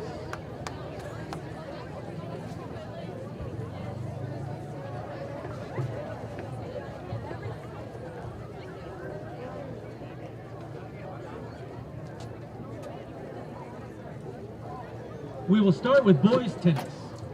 Oliver Oglesby, son of Sean and Karen Oglesby. Tennyson Siskey, son of Paula Siskey and Tony Siskey. Girls golf. Grace Clovette, daughter of David and Allison Clovette.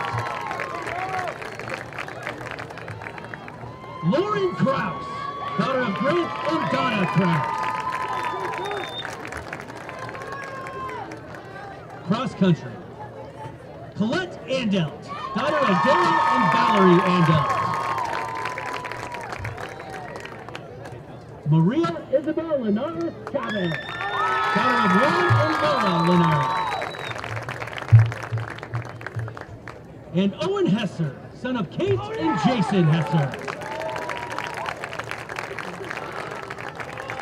Great job by all of our senior athletes.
Cardinals are set to kick off in the second half. Back to receive, number 27, Kellen Dorsey, and number 3, Keith DeLuck.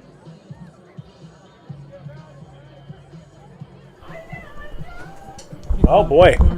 Are we back, Coach Quinn? I think we're back there, Coach Maddox. Oh, my. Here we go. Second half. We fueled up at the concession stand. Mm-hmm. Got our pay for our wonderful Strive broadcast. I'm not going to say I don't know. I didn't finish everything. But, hey, nonetheless, doing this for the love of the game. Good kickoff. Lyle Van Horn stopped him. Yeah, and then, made the initial contact, and then we had a couple of guys that finished him off there. Good stuff, good stuff. Well, as we get to come out of halftime here with the Cardinals and the Vikings, the Huskers and Gophers are 6-7 with the Gophers in front going into halftime. So. Oh, boy. I want to do the hand things right now. I'm going to do it anyway. I'm going to hope that enough old people break this meme so it doesn't one of the more pointless memes that I think have been created in quite some time. And, I hope If people as old as us start doing it, maybe the kids will stop. I don't know. I hope so. You know, I thought I saw it all when Mr. Troush, our good geography teacher here at Crete High School, he was wearing a Crete High School football jersey of 6'7", and I thought I'd seen it all. And I thought that would have been the end of it at Crete, and it sadly wasn't. So, all right, let's get back to things that actually mean something here. Swing pass out there on the outside. Cardinals are there to take care of it. Again, these Northwest Vikings, they just get up there and they About a snap yard that short. ball. 3rd and 1 coming up for the defense. But again, that's See a what- manageable play right Yeah. there. You know, I mean, how many times have we seen this quarterback just say, I'm just going to take it forward here and I'm going to get that yard or two myself. And here we go again. Now, And again, he gets it. I mean, our D-line played well. I mean, they did nice things there, but it's like here's my thing right here, okay? Look at the numbers. Like, you just look at numbers right here. 3 versus 5. And and then we don't have backers that are pursuing enough to get a numbers advantage there. So if I'm Northwest, I keep doing that all game long. We got to get them out of that situation where they only need 1 more yard is what we got to Yep. do. We got to keep them from needing just 1. Agree. Oh boy, great catch by number 2. My goodness. Gain of about 15 yards. That's good enough for a Viking first down. Keith Dillette Jr., 5'11", 175 pounds. Heck of a play. My goodness.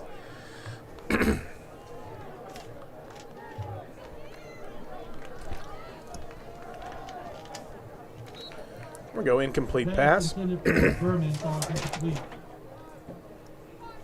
Gonna bring up 2nd and 10 for the Vikings. Picking on Maddox Henderson over there a few times, and he had some good coverage there on that play.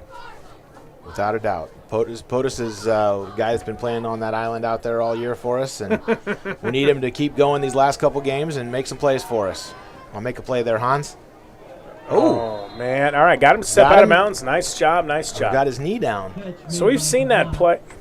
We've seen this play to both sides of the field about 4 times this half already.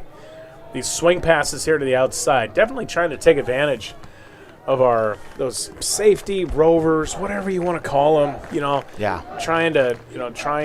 That's a long run for those guys. It is, and again, I've got a lot of respect for the Northwest coaching staff and what they're able to do offensively there. Oh, the field turf monster got number 4, and we're all number 3 alone. is all alone. Wow, what a breakdown there. I'm going to have to see this one on replay. That was not good. That just definitely was an absolute breakdown in the secondary there. That guy was able to sneak by, and a good start for the Vikings here. Start of the 3rd quarter here. We got 19-14 Northwest Vikings.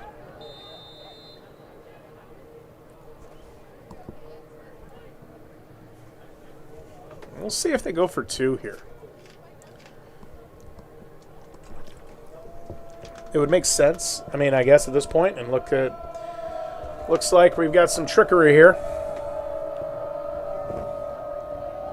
Yeah, they're trying to throw it.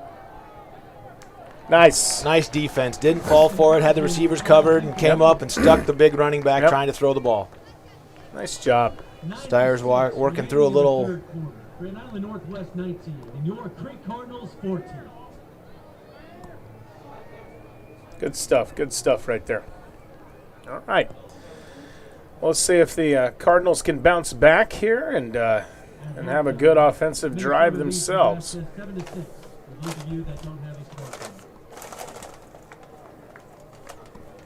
Mr. Bowling updating people on the Husker score, trying to put some humor in, and saying, if for those of you that don't have a phone,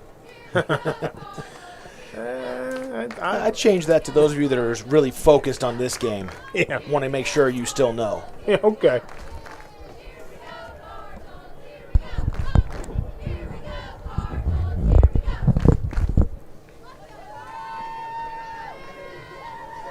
I'm going to have to remember not to eat the rest of my popcorn here while I'm up here commentating.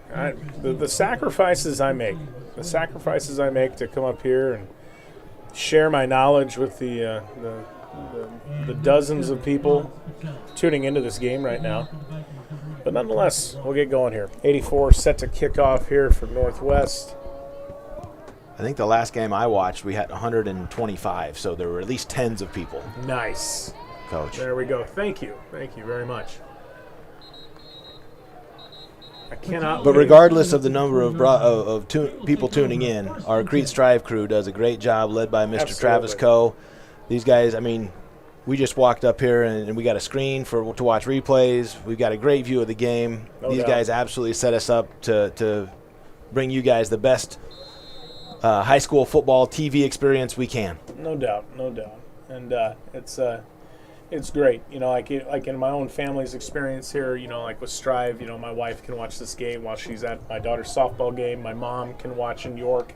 Mm-hmm. You know, this is just a great thing for families to be able to continually stay a part of their kids' athletic contests here. Gain of 3 yards. Absolutely. Yeah, not too much going there in the middle there that time. 3 yards. Number 23, Owen. It will be interesting next year if everything kind of works out and the Cardinals are able to move over to the new stadium. It'll be interesting to see how the atmosphere and the environment will be. You know, playing home games there. I'll be interested to see how that all plays out. Oh boy! Great pass, great catch. Yep. So the lights last night, we played the reserve game over there last night under the lights, and that's the first game that I've been to under the lights over there. And that was they're getting it put together over there. It's going to be a nice facility when it's said and done. And as much as this partnership with Doane has been great, with the amount of sports, the amount of athletes that Doane has, the amount of athletes that Crete has, it's just kind of outlived its time, and it's time that Crete has its own space, and that's what Project Rise is all about. No doubt. And if you can find a way to donate a few bucks to help with that project, it is greatly appreciated. Not just by football. I mean, there's just so many different things that Project Rise is helping out with, you know, as far as our facilities go here at Crete Public Schools. And I know as a teacher and a coach here, we're grateful for anything that can be contributed to that project for sure. But yes, definitely we'll be excited when that football stadium is up and running. And you know, and even just talking to, you know, I still am in contact with on a regular basis with Chuck McGinnis, and you know, one of the major faces of Crete athletics. Yes. You know, in the past 40 years. And, Absolutely. And he is absolutely ecstatic about Crete having their own football stadium. And you know, every time I talk to him, his face lights up about the possibilities of a great of a stadium for the Crete football team in their own right. And if you got that guy's approval, I think that for me that's good enough. So, and A-Pod say fumbled the ball. Another fumble on the play, and Hans and Nick bring down number 27 for Grand Island Northwest, who picked up the fumble. And, as talented as this young man is, it may be time to stick with some more veteran. Correct, and that's just that. And unfortunately, those growing pains with young kids, they will happen, and they will make mistakes, and just trying to work through those, it's tough for sure, but you definitely it's definitely time to. Well, and that young man, his future is so bright, and he's going to beat himself up worse than anybody else will, because he just wants to help his team. Correct. He just wants his team to be successful, and he knows that was not the way for that to be. And like I said last time, he's getting coached up right now on the sideline. You can see down there, coach has got the iPad out, going over the play with him. Yep. They definitely know how good he can be. There is no Yes. doubt about it. And that's what you do. You invest in kids. Yes. You know, and we're not trading them. And you know what I mean? It's like that's who we have. And it's our job as educators. It's our job as educators because that's what we are. We're educators. No matter if we're coaching, no matter if we're teaching, we're educators. It's our job to coach that kid up. That's right. And that's, in the end, that's what it matters. That's more important than a win or a loss, no doubt about it. So, all right, 3rd and 3 here. Cardinals need to bow up. Gee, I wonder. Oh boy. Uh-oh. Does Brody Maddox get dinner tonight? I don't know. There we go. That's going to be awesome. Might have to get by on some cold cereal at Maddox's house after. Yeah, might have to. So we'll see. He'll get her figured out. So He'll bounce back. I don't think he can have any of my Count Chocula though. That's my cereal. That's not anybody else's. So, but yeah. So we'll see here. All right, make. Yeah, just a clean pocket that number 3 just fell into there, and they're able to make a heck of a catch there.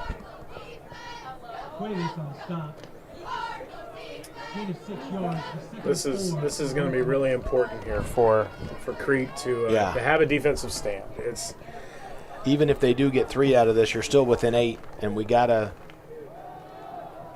keep them out of the end zone. Correct. Have to find a way here.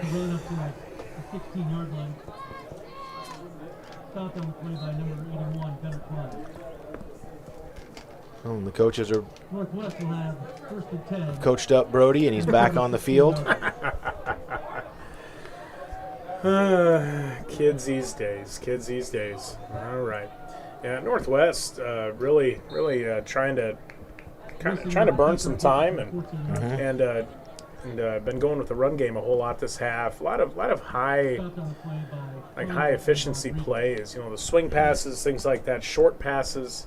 High percentage, high probability of success to get yourself into a down and distance where you can pick up another first down. Yeah. So we'll see.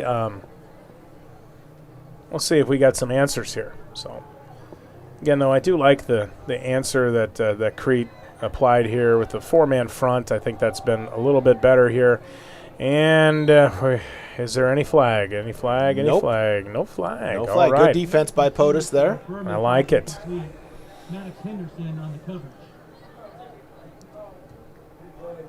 Gonna bring up 3rd and 8 for the Vikings. Okay, good stuff. Again, important down here. This is something where we've got to hold them. Try to hold to a field goal attempt because there's no gimmies, in the kicking game. So if we can find a way to get them off the field here, that'd be fantastic. And, Okay, that's 4th and about 4. Looks like he's bringing the field goal team. He is on. bringing the field goal team in, which is good for us for sure. So the defense does its job, keeps them out on the sudden change. The fumble that gave them, the ball at the 40-yard line, they get it inside the 20, but they can't capitalize with a touchdown.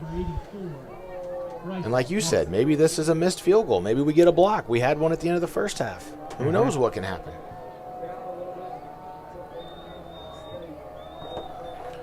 Oh, block picked up!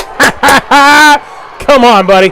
Come on. Oop. There it is. Scoop and score. Do not push anybody. Come on, run. And who picked that up? Is that number 5? That's Maddox Henderson, POTUS himself. Finding a way to make plays. That's good stuff right there. You called it, Coach. Anything can happen. We No get a doubt. block. Now we got the ball in plus territory, and we're ready to rock. Absolutely. And look at these. Hey, here's the deal. You got some big kids running down the field there. Okay, again, even Zach Connell, big guy. He's trying to get down there, doing everything he can to help his team out there. Love to see it. It's a brand new ball game now. And those of you that know his nickname, POTUS, when I taught him in AP Gov, I thought that was President of the United States. But no, it was named after an old dog. That's funny. So, but good for POTUS to pick that up and get his team in scoring position here. I like it. Come on, boys. Number 6. There Lyle we go. Van Horn. Look Been at him. running hard all night. And then did you see him cover up that ball? Oh, yeah. I'm very positive those running backs have been told when you Cover up the ball. Yeah, when you get into a situation where there's a guy's going to tackle you, you better put 2 hands on the ball. That's right. But here's the deal, though, is that you've got a junior that's been in the system a long time. You know, he's a guy that we should be leaning on right here. And then, you know, we see number 29 down there watching, and Lyle's been doing such a good job carrying the ball No doubt. that Nick puts it in his belly. Yep, Has a big seam to pick us up a bunch of yards, get us inside the 5. love it. I'll tell you, I can. You were I can talking wa- about the size of the Northwest quarterback. Nick's not a small guy himself. He's a big not. boy. No, he's not. And I tell you what, I got a lot of respect for him. Again, had such a great time. I was welcome into the weight room this summer and enjoyed being there, and almost every single day. And you have a kid like Nick Went, just as big and strong and fast as anybody, and just working his tail off in the weight room each and every day. And that's what you want out of your quarterback. Okay, don't you pitch it. There we go. I say, if you were going to pitch it, it had to be right away. And I think he did. I think he could have had it. I think he could have had, you know, an ability to pitch here. But And I think if he pitches, I think Lyle walks into the end zone. I agree. But that's the thing. If you don't run the option a ton, that's a tough read to make. Yeah, but I really like this new wrinkle. I mean, I guess I haven't seen it a ton. I mean, out of this year's Crete Cardinals, and I've seen it a few times today already, and I think it's a new wrinkle, and I think it can definitely help the Crete Cardinals. But that's, as you know, sometimes this football season, it's not as long as we want it to be, and but I do know that, hey, there we go, Crete Cardinals doing some nice things. But what I do know is that this coaching staff, again, they've got 2 teams. They've got the reserve team, they got the varsity team, and they coach them all, which has been great to see. But I know that they've between the 2, I mean, they're on the 16th game now. Yeah. And they keep they keep adding new wrinkles each and every week, and they're doing some really positive things offensively. So let's see if we can convert here, and heck yeah. There we go. Extra points. We are up 21-19, my friend. I love it. To have a little adversity, though, and that's another thing. Yep. I think you're starting to see this team as it's gone through the year, and they just, like you said, they get better and better and better. Yep. And they got hit with some adversity right there, and they bowed up, and they didn't back down. They just kept punching, kept swinging, and ended up stopping them from scoring and putting points on, and now we got the lead again. That's so much of what life is. You know, I mean, it's like you're going to have setbacks. You're going to have failures. You're going to have moments where it doesn't work out for you. But that's our job as educators. It's our job to teach kids, through these situations where, hey, you've got to be able to respond to adversity, because that's what life is at times. There's so much adversity, and how are you going to handle it when it hits you? And our Crete Cardinal football team has done a nice job tonight bouncing back after a few turnovers and just some situations that didn't work out the best for us. And arguably, I know we're winning 21-19 here, but you can argue that the Cardinals should be winning this game by more than this at this point. I mean, the turnovers have hurt us for sure. Yes. But we're happy to be in the situation we're in. 3:04 left in the third quarter.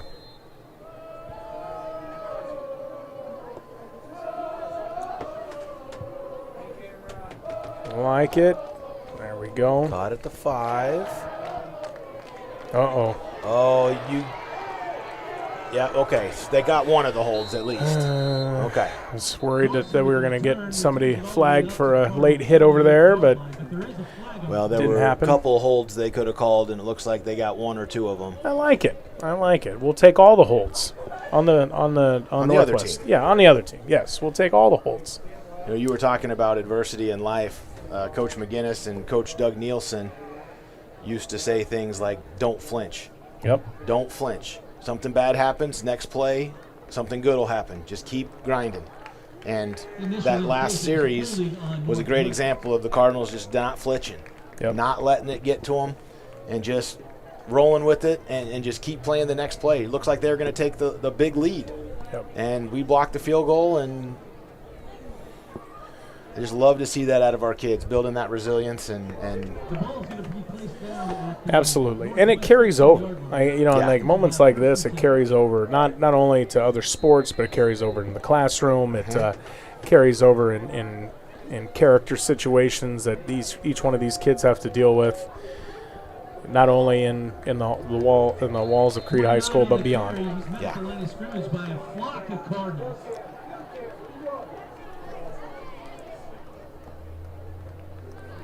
All right, watch the replay again here. Man. A lot of hats to the ball again. I think my kid will get to have dinner tonight. I do. He's totally redeemed himself.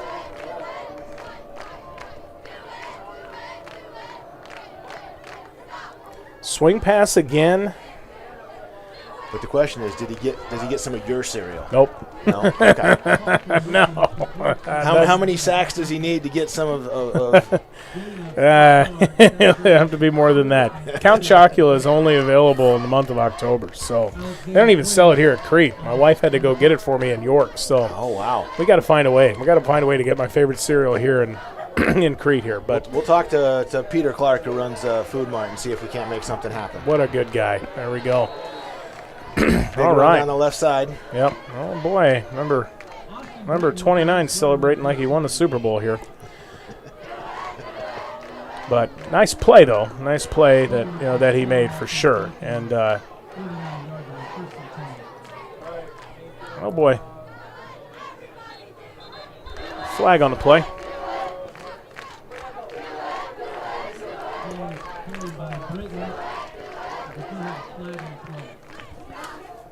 Looks like we're subbing some guys on defense. Illegal substitution on the Cardinals will move the ball 5 yards forward. Dang for it. the Vikings. Got to find a way to avoid some of those penalties here. Yeah. Northwest will have first and 5.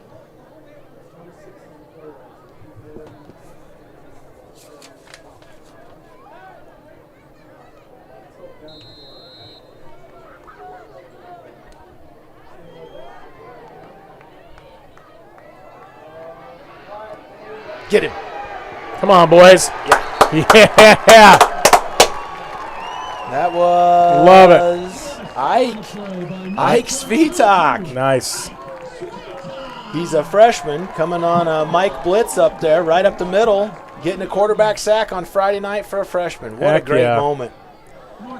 Fantastic stuff right there. Again, can't say enough about the work and development that our football coaching staff has done with those freshmen and sophomores. Put a lot of time and energy into them, and you're seeing some of the fruits of that labor here. Another swing pass. I don't know much, but I think it's time for Northwest to dial up something different. Now I say that I don't want them to get them too crazy here, but Well, Coach Stein, has a play that looks just like that. That's got a guy running deep. He's got one. I agree. But we got two safeties back there now too. Normally we've been a single high safety team, and with this down and distance, Coach Wiseman's got us into a quarters look,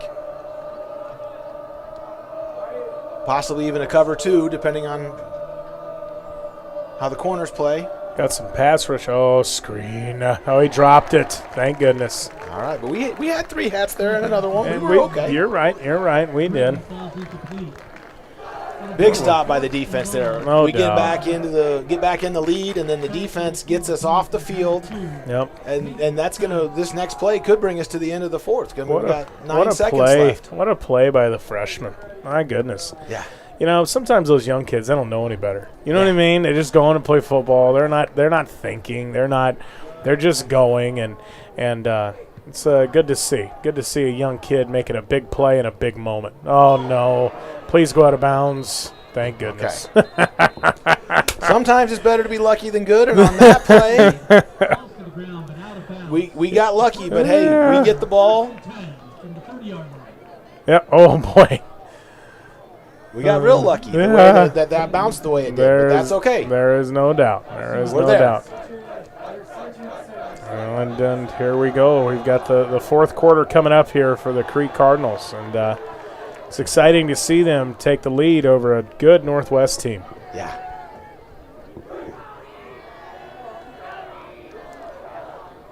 I do love the camaraderie that brings, though, and just that kind of all together, here we go, fourth quarter time. And they do that at both the younger level and the older level. And I think it's a thing that this coaching staff has brought that, I mean, at the end of the day, I don't know how many games it wins you, but I do think it brings the guys closer together, and that can have an impact. No doubt, no doubt. And even, like as I saw just as a newcomer coming in, I saw this summer, just in the weight room, I see these kids every day. Coach Littrell and his staff, they had every kid wear the same. They got them, 2 sets of shirts and shorts that said Crete football on it, and that's what you wore every single day in the weight room. Yep. And I tell you what, it's just looking alike and showing up all at the same time, putting the work in.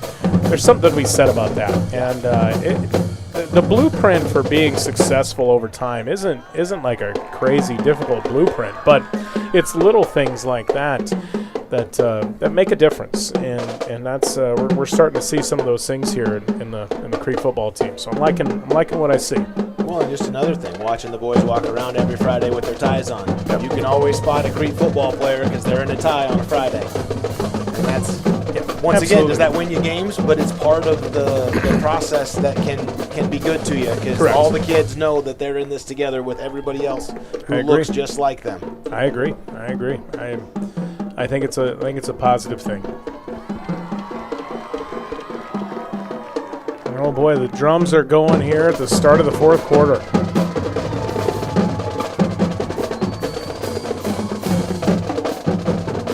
But again, right there, you look at that drum line and you see multiple kids that participate in multiple sports and multiple different activities here, and that's a great thing. That's a great thing for our community. Absolutely.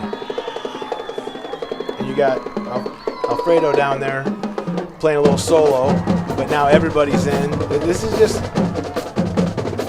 it's fun to see our kids just perform like that. Like our kids on the football field are performing great tonight, but our drum line is performing great too. Like all the kids out there, the cheerleaders, all the different kids, the student section, everybody. It's just fun to watch everybody be together. Yep, I agree, and that's why things like Friday Night Lights are so important. And these home games for communities are just a big deal. Throw out to Steyer. Oh, I think we got back on that one. Maybe. Looks like we did, unless they signal late, but it looks like we got back on top of it. Yep, winding the clock. Number 3, Lander Coots. Gain of 4 yards. That'll bring up 2nd and 6 for the Cardinals. Yep, just got to do a better job of securing the football. And easier said than done, I know. But it's not like these kids aren't trying to do that. It's just been not been the best night for ball security for the Crete Cardinals. Yeah, looks like we're in about a 3rd and 6 here. Steyer coming back on the field.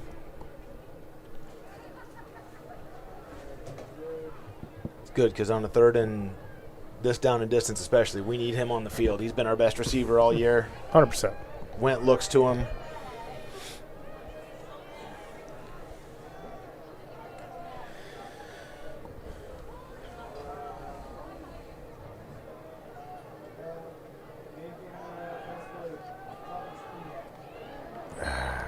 Did we make the catch?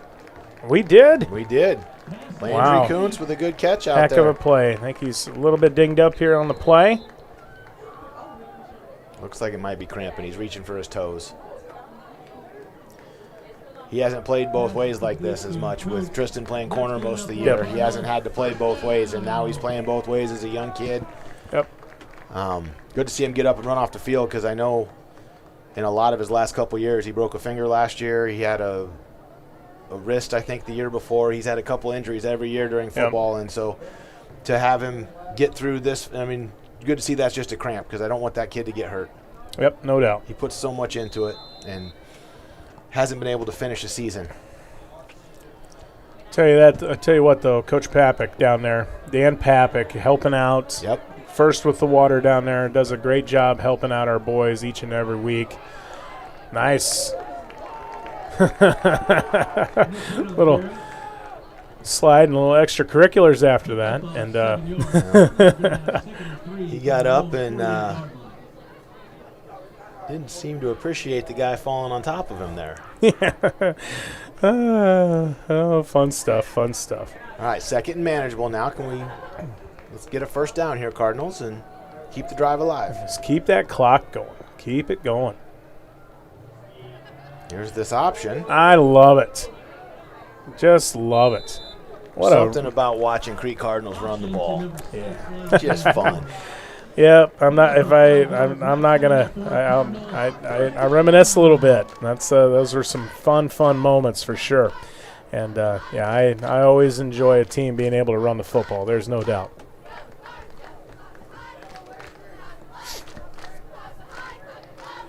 No, that's a Crete boys. Was that wrestling or the weight room shirt? Not a run the damn ball Nebraska football shirt. Yeah. Okay.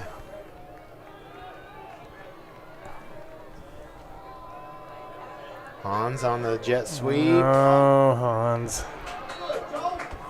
Hans Patel is stopped behind the line of scrimmage. I think if we cut it up a little bit, we might have got a yard or two out of it. But yeah, that's.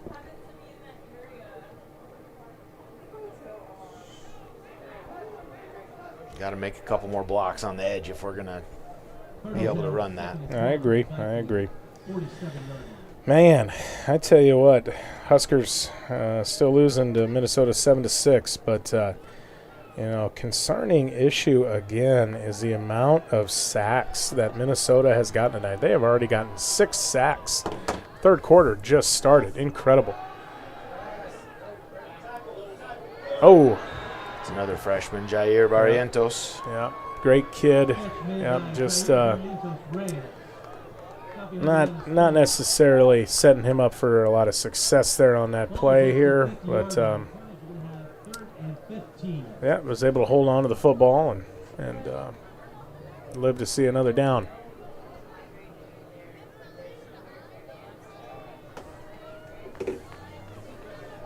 Okay, so this is 3rd and long, 3rd and 15. Clock is running. We're not necessarily trying to burn every second on the play clock, but we're not in a rush either. Correct. Good pass, pro. Is that going to get a flag? No flag. No flag. Okay. So now can we get another good punt? Pin them in there. Make them go the length of the field on our defense. I'll tell you this, is that obviously watching the offensive line a lot this year for a variety of reasons, old line coach and having a son that plays there, I've been very impressed with pass protection for the Crete Cardinals offensive line. Coach DeHart has done a great job with that group, especially in the pass blocking game. So.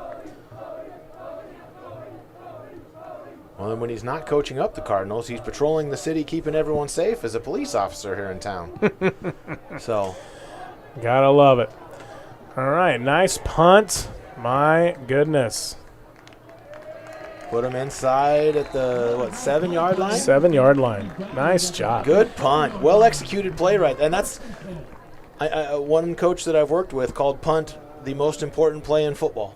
Because if you execute it properly, the other team has a long way to go, and it makes their offense have to work even that much harder. I agree. And if you get one blocked or if something doesn't go well, it can absolutely turn the game the other way. Yeah, it'd be a big-time game changer for sure.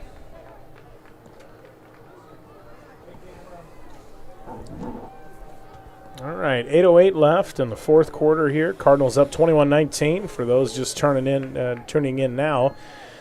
And Northwest has got a long ways to go, but nice job. Enrique finding a way to fill. And that's so important. If you're going to run a 3-man front, you better have linebackers that are going to fill and move downhill. Because if you don't, they're going to gash us.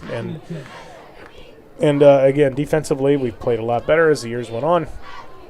And things like that are are evident of that.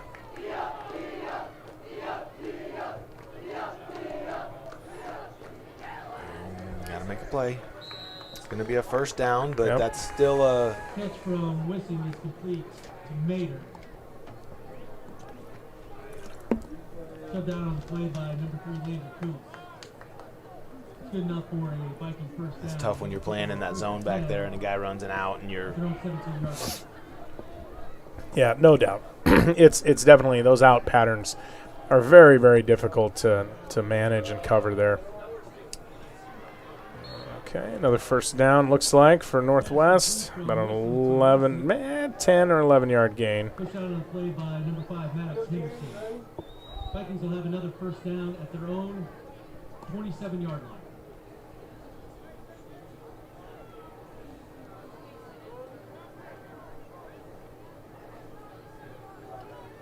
I'm getting to that point where, time's not necessarily a big issue here, but we just, screenplay, dropped it again. Thank goodness. That one, they would have had a lot of real estate in front of him on that one. That's one as a coach that drives you nuts because you know you had him. Yeah, we'd have been in trouble there, that is for sure. Yeah, they had blocks on us, and they had the numbers for sure. Yeah, definitely easily would have been a 15 to 20-yard play. So.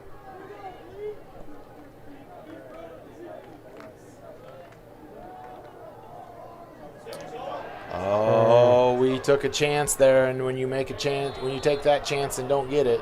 Yeah, and that's what happens, unfortunately. So probably not the time to take that chance.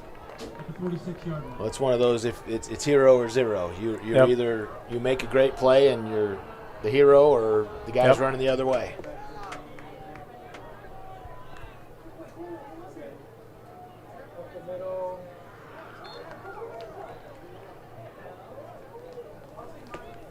By Britton on the right side, tackle on the play by number 57, Hunter Ross.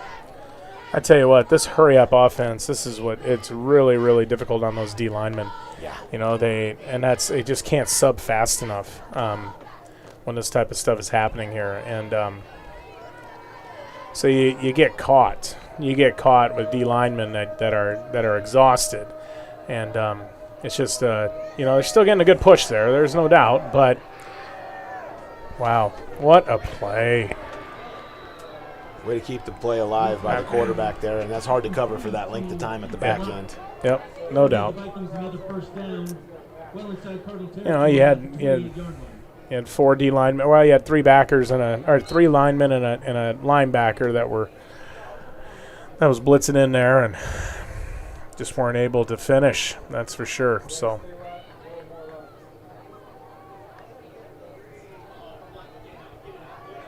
Got to make the play here. Good tackle in open field right there. Kept him to no gain.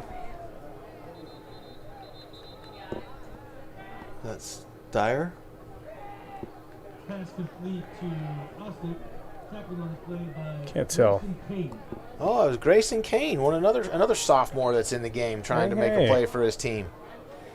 Playing that dog spot in that defense. No gain on the play, brings up 2nd and 10.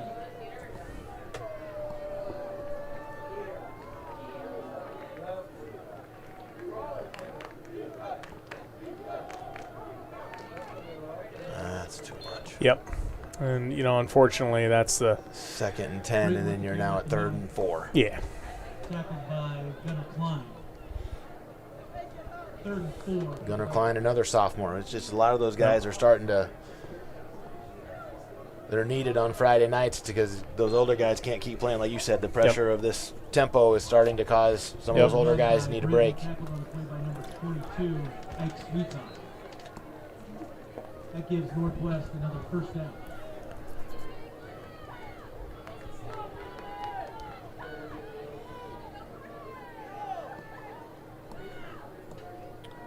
Just getting about 5 minutes left in the ball game, and this is, oh boy.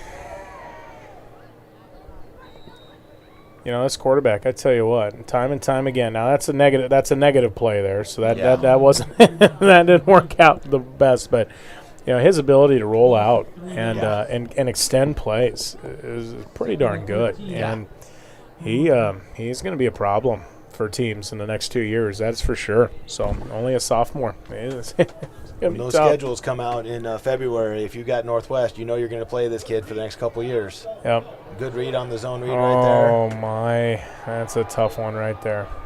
Whistling with the carry inside the 5-yard line. Northwest is going to have first and goal.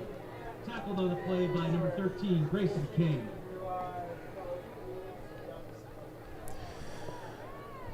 Yeah, now time is becoming-ish a factor. Less than 5 left.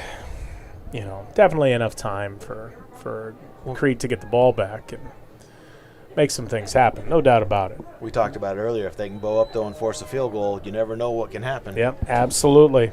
And if we get one, we'd only be down 1, so. And unfortunately, that did not happen there.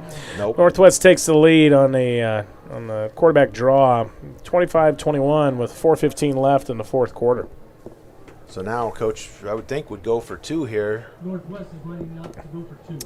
Yeah, that makes the most sense. Because then we have to make the point after. Otherwise.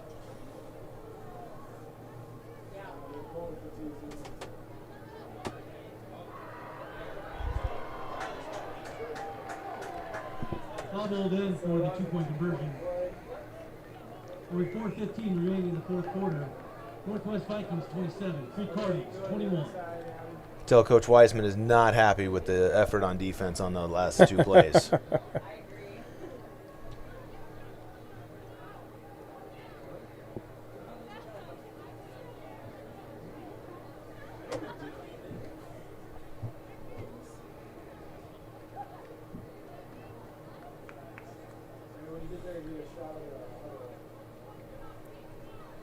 Well, on the positive side for the Cardinals, we got 4:15. We got 3 timeouts.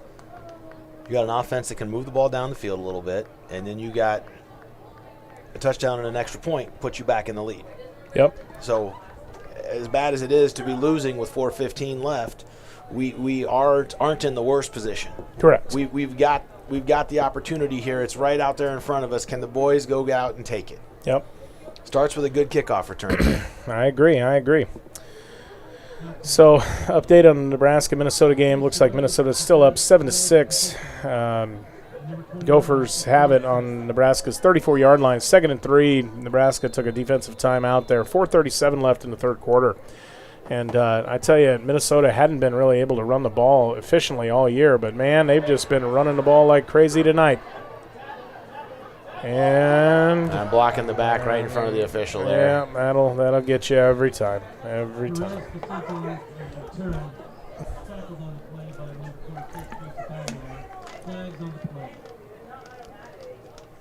Yeah, and that's, unfortunately, as kids they feel like they're trying to help and things like that, but old rule is that if you start, if that kid is past you, if he is past your hip, you cannot block. That's correct.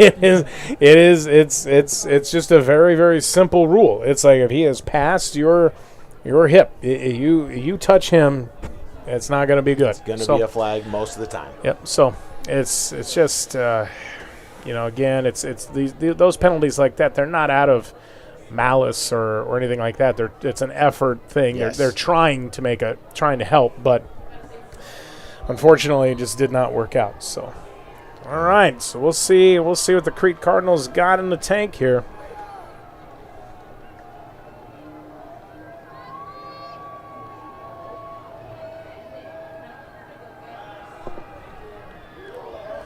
Good pass, Pro. Good pass. Catch. Yeah. First down. Get us out of the shadow of our goal line, out to the 22. That's a nice play, and that play has probably happened 5 or 6 times today. And again, Nick Wendt done a great job delivering the football all year long, and obviously Peyton Steyer doing a great job being an elite pass catcher for the Cardinals.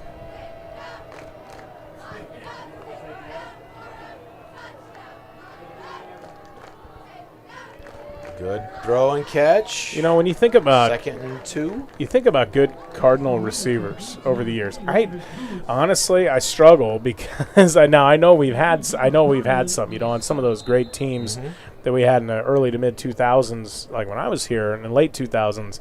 You know, you had kids like Nick Wren and Wes Goranson and Cameron Duba and people like that did a really nice job. Yep. Don't know how many balls were actually thrown to them, but you know they were able to make plays, especially when they had opportunities to do so. And obviously been gone for a while.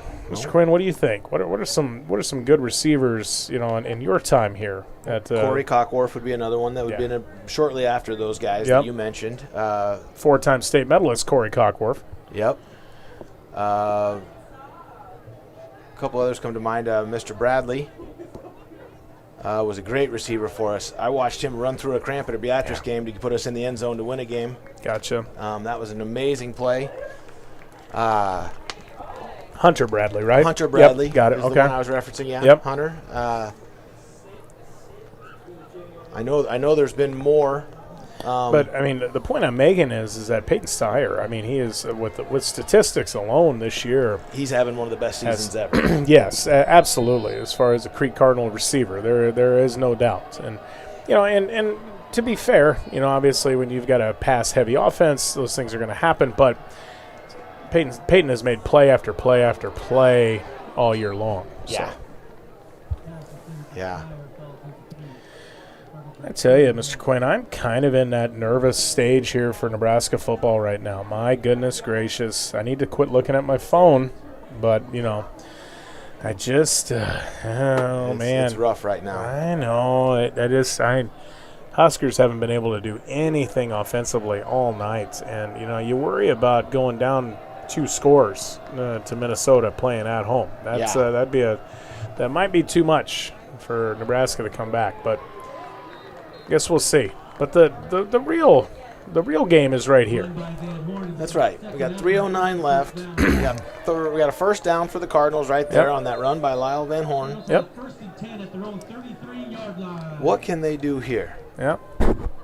Johnny Zalea, the senior, hasn't played a ton tonight. Hasn't been that involved on the offensive side. I think he's still working through some injury stuff. Yeah. And you know, but great to see him out there. Hard-working kid. And you talk about injury, it looks like Lyle's little ginger coming off. No doubt. And, you know, again, Lyle, he's played both ways almost the entire night. Those are tough things. So, oh boy. Come on, boys. There we go. Josue's got it. First down. Josue.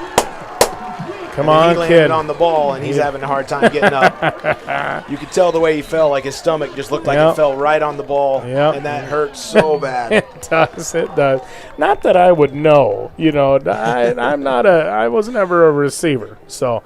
But what a play! He's up, and he's moving around on the sidelines. Going to get his breath back, and he'll be okay. There we go. I like it. But that also gives, you know, we talked about some of the young guys. Number 11, Jair Barrientos Reyes, is now in there playing that same spot that Josue was in. Yep. And he's electric when he gets the ball in his hands. Man, is he fast.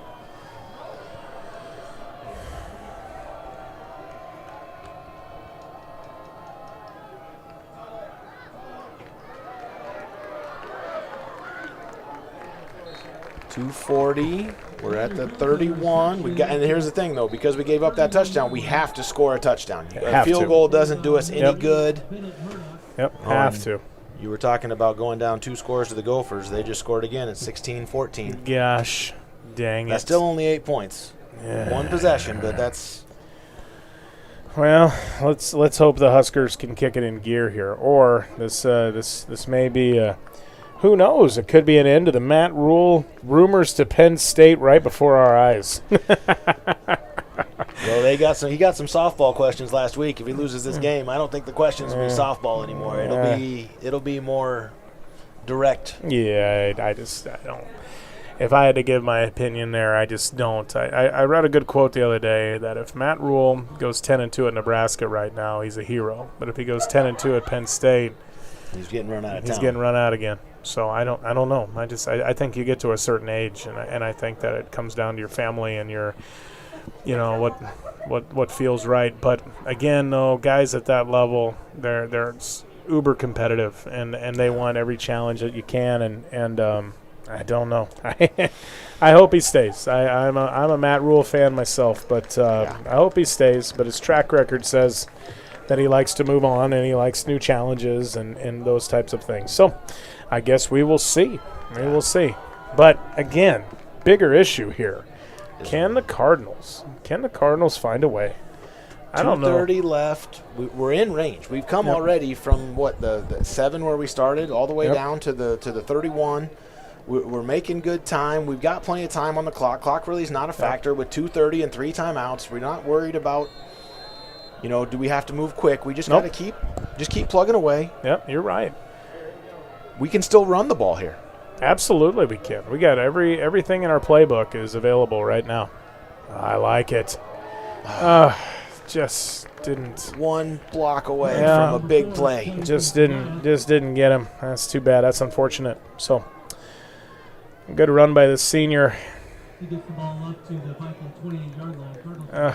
3, 3rd. Yeah, if we get that linebacker, it's a big play. Yep, Johnny's down probably to the 15 or 10-yard line. So.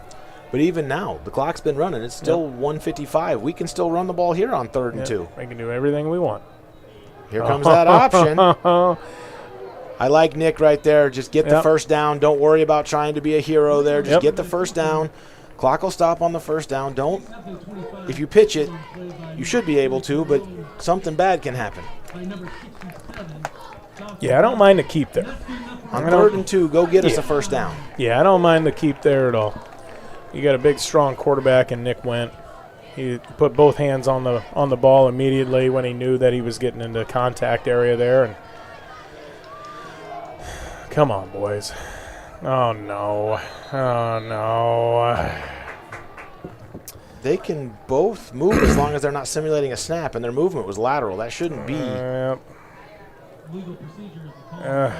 Taken back 5 yards. As long as they don't simulate a snap, they can both go in motion from that position. Yeah, but you hate to say it. I mean, another young kid that just, You got a freshman and a sophomore out there in that spot. Yep, and that unfortunately is going to happen at times. And, you take the good with the bad with the young kids. They make great plays sometimes, and then they do things that they shouldn't. But that's the part of the growing experience. And, oh, boy. No. What do we got down there? Nothing? Nope. Nothing. Okay. Steyer's a little slow getting up, and he's a pretty tough kid. Yep. If he can get up and run, he'll get up and run. He does not like to come out of the game. If you watch this 67 right here, holy buckets. He one hand slapped our offensive tackle out of the way, and that was pretty impressive right there. My goodness. So. All right, 2nd and 15, 1:07 left in the 4th quarter here. Cardinals trailing Vikings 27-21. Ball on the 30-yard line. See if we can get some Cardinal magic here.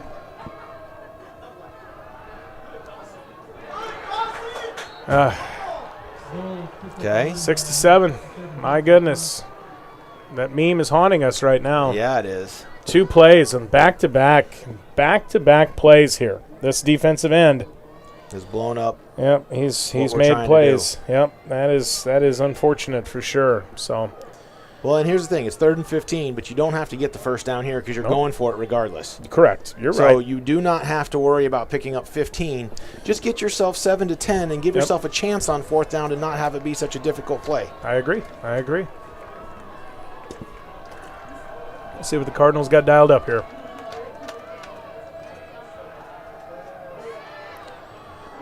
Throwing for a freshman. Oh, no. And that, my friends, ends the Cardinal hopes for tonight. Nick Went throws the ball up. And it just, I don't know if he saw that second defender coming over. Well, and Landry Kuntz, he had Landry in the middle of the field, and it was about like I said, a 7 to 10 yard gain. Yeah. That would have put us in position for fourth down, but he's trying to make a play for his team. He's trying to get the I ball agree. to a guy that can score a touchdown Yep. and give us a win. He's doing what he can to try and help. I agree. He's frustrated with himself down there, and I get it, but at the same time, it's like you said earlier. It's a play out of effort and desire and brotherhood. It's not a play out of it's anything bad. It's no doubt. But what an entertaining game to watch tonight. And and again, I'm kind of interested. I'm kind of interesting that that Northwest is running the ball here. I would think they would take a knee, in my opinion. I mean, I think the Cardinals have. We still have 3 timeouts, but I think we just used one there, so we'll have 2 timeouts. Okay. Well, we'll see. I mean, we might get the ball back with a Hail Mary attempt here, but it's.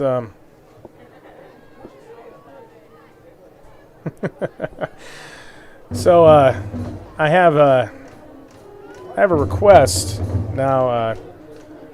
Ms. Fastenau, if you're watching at home, this has been a heck of a time here, and it's not as thrilling as when I used to do the Macarena back in the day, but still pretty fun game to watch here. So and for those of you following along at home, I was challenged to use the word Macarena in the broadcast tonight, and looks like I slipped it in there with 51 seconds left in the fourth quarter. So challenge accepted and defeated. Yeah, now I'm not going to respond to everything that I get text messages on. We couldn't do that. We want to keep these Strive broadcasts going. That's right.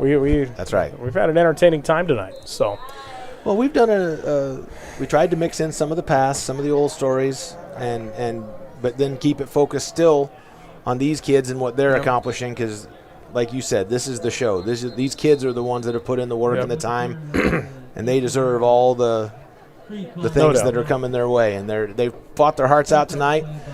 Barring a miracle, they're going to come up just a little bit short, but just hasn't gone the way we wanted it to. So, speaking of that. For Pete's sakes, I'm getting angrier as I say this.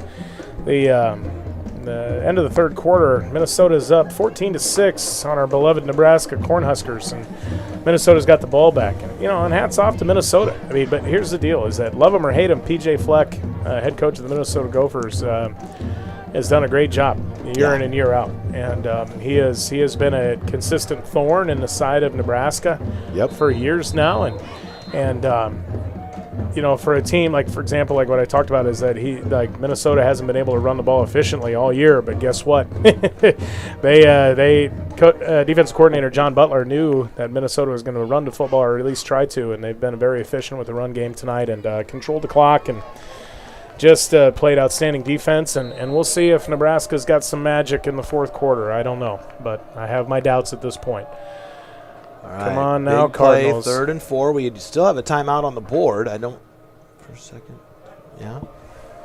So if we can stop them here on 3rd and 4, we can make them punt and still have a chance. But we got to get the stop. I think. Okay, what does Coach Stein do here? It looks like he's short. Is he gonna? He's got a punt. With that big quarterback, no way. Did they call it a first down?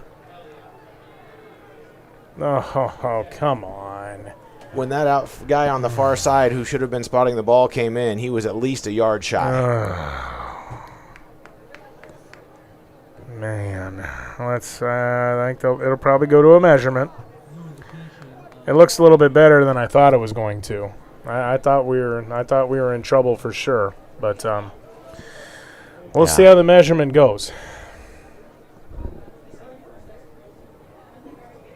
Yard markers are out to measure.